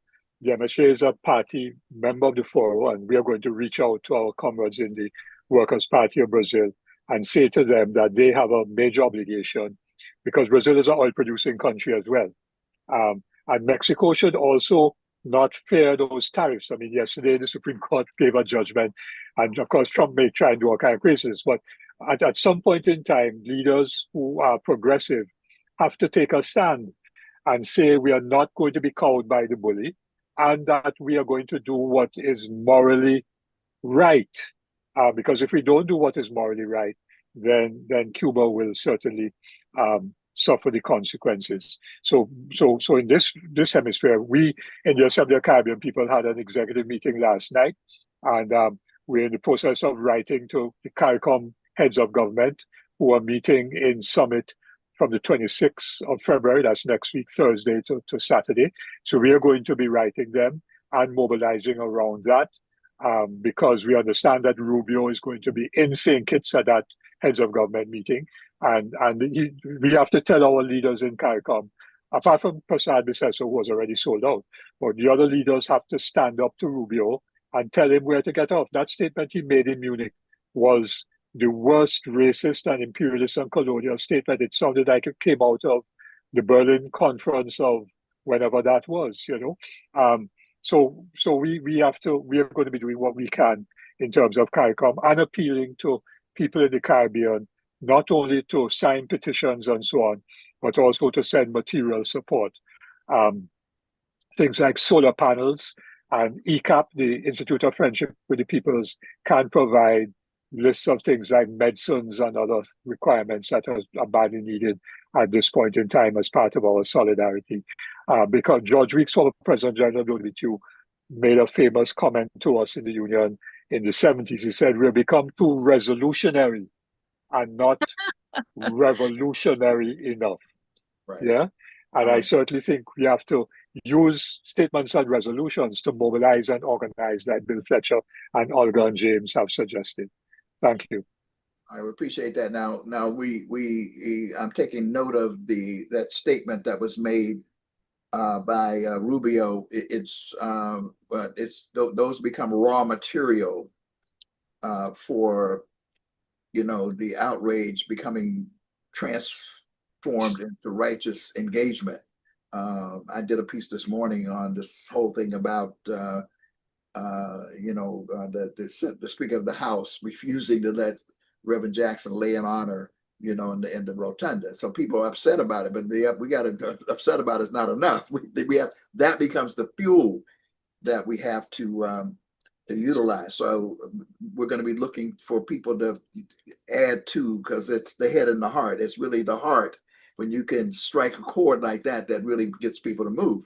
Now, CARICOM may not have moved in the way we want to on this, but one of the precedents that I would cite in any declaration is it was CARICOM's courageous decision in 2014 that gave spark to the global reparations movement.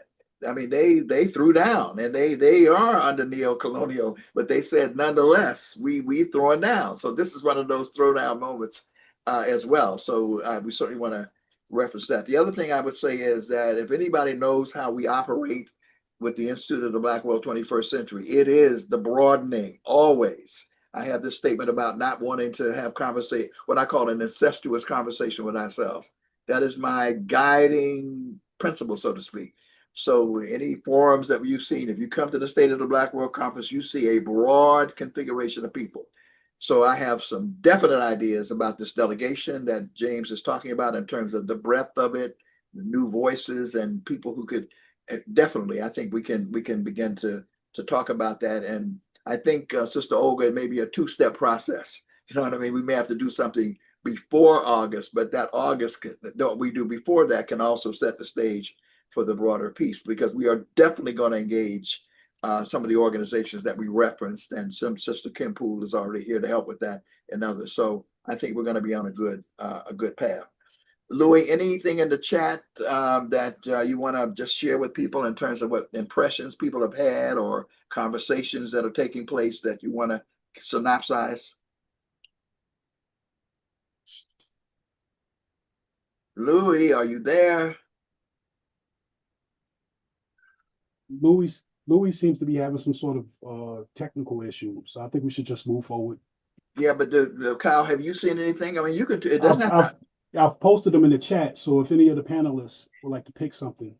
I know, but could you just verbally share one or two of them with us? And by the way, we want to give Kyle a big round of applause for that opening prelude. I thought it was beautiful. I don't know. I thought it was a great job in laying it out in terms of the program, the way he organized that. He's a very dedicated brother. But Kyle, you feel free to share any 2 or 3 comments that you may have seen in the chat. All right. I see a lot of thanks and appreciations. I see from AM 36979XM. Thank you to everyone for this masterclass on global unity for human rights. I see Brother David Abdullah got a shout out, sending love from Gaza, from someone whose tag name is LXS 1804. I'll also see a comment from someone saying that they would like to recognize the contributions of Cuban jazz artists and musicians like Chucho Valdez, excuse me, and others to the African diaspora. Okay. And after that, a lot of salutes. Salutes to Brother James Early, Bill Fletcher. All right. Okay. Well, we appreciate it. We appreciate it. We appreciate it. We appreciate let's give Kyle a big round of applause for the work that he did putting this together in terms of the technology, and he's going to close. You'll see on the backside also the piece that he pulled together, which I'm very proud that he was able to put together. So, Mel, we're going to be reaching out to you, because you're to help pull all these pieces together in relatively short order. So I just want to close by thanking all of you for taking time out of your very, very busy schedules. Any errors, we take responsibility for it. And as I said before, for me, it's very challenging because in the middle of all the other things that we're doing, there was the passing of Reverend Jesse Jackson. I was deputy campaign manager for Reverend Jesse Jackson, executive director of the Rainbow Coalition, and worked very, very closely with him. We had a very, very special relationship. And so, and frankly, I've been working to do a broad pulling together of some folks around the state of emergency without urgency. You can see my essay, if you've not seen it, on the IBW website. The need, and of course, Mel, you were there in November when we issued the call and on that platform for action to take place, and people are doing good work. To use the parable of the dry bones, there aren't dry bones, they're live bones, but they're not connected, and so therefore, even though they're alive, the body is not functioning as well as it could. Or as Reverend Jesse Jackson would say eloquently, we need a protective quilt. There are a lot of patches out there. Some of them are big patches, some of them are smaller patches.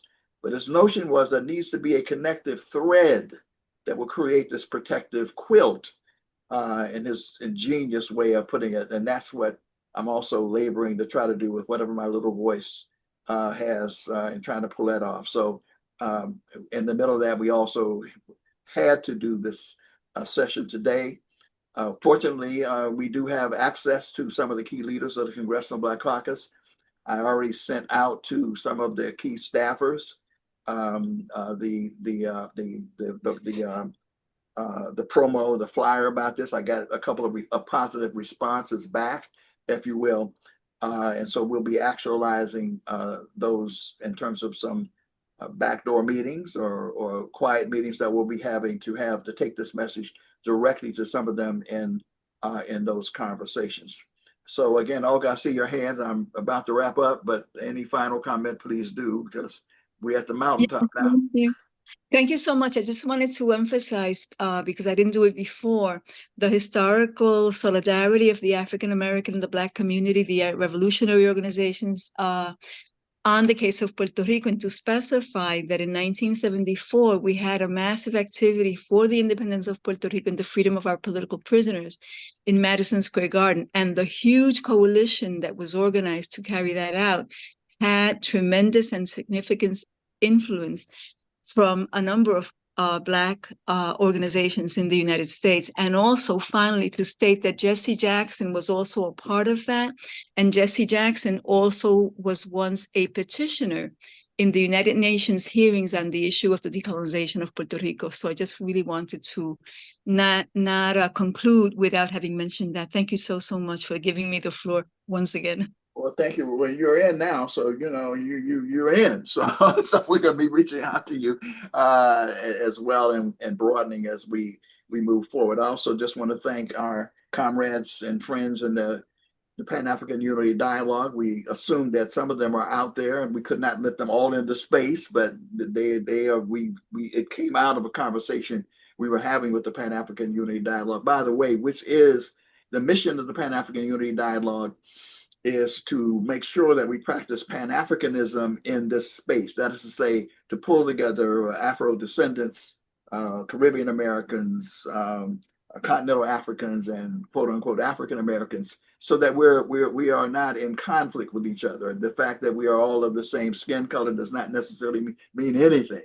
All skin folk ain't kinfolk. We're trying to figure out how to pull together, a major collaboration and move forward. So I conclude by saying Aluta Continua, and in the words of the Grenada Revolution, forward ever, backward ever. Forward ever, backward ever. Thank you so much.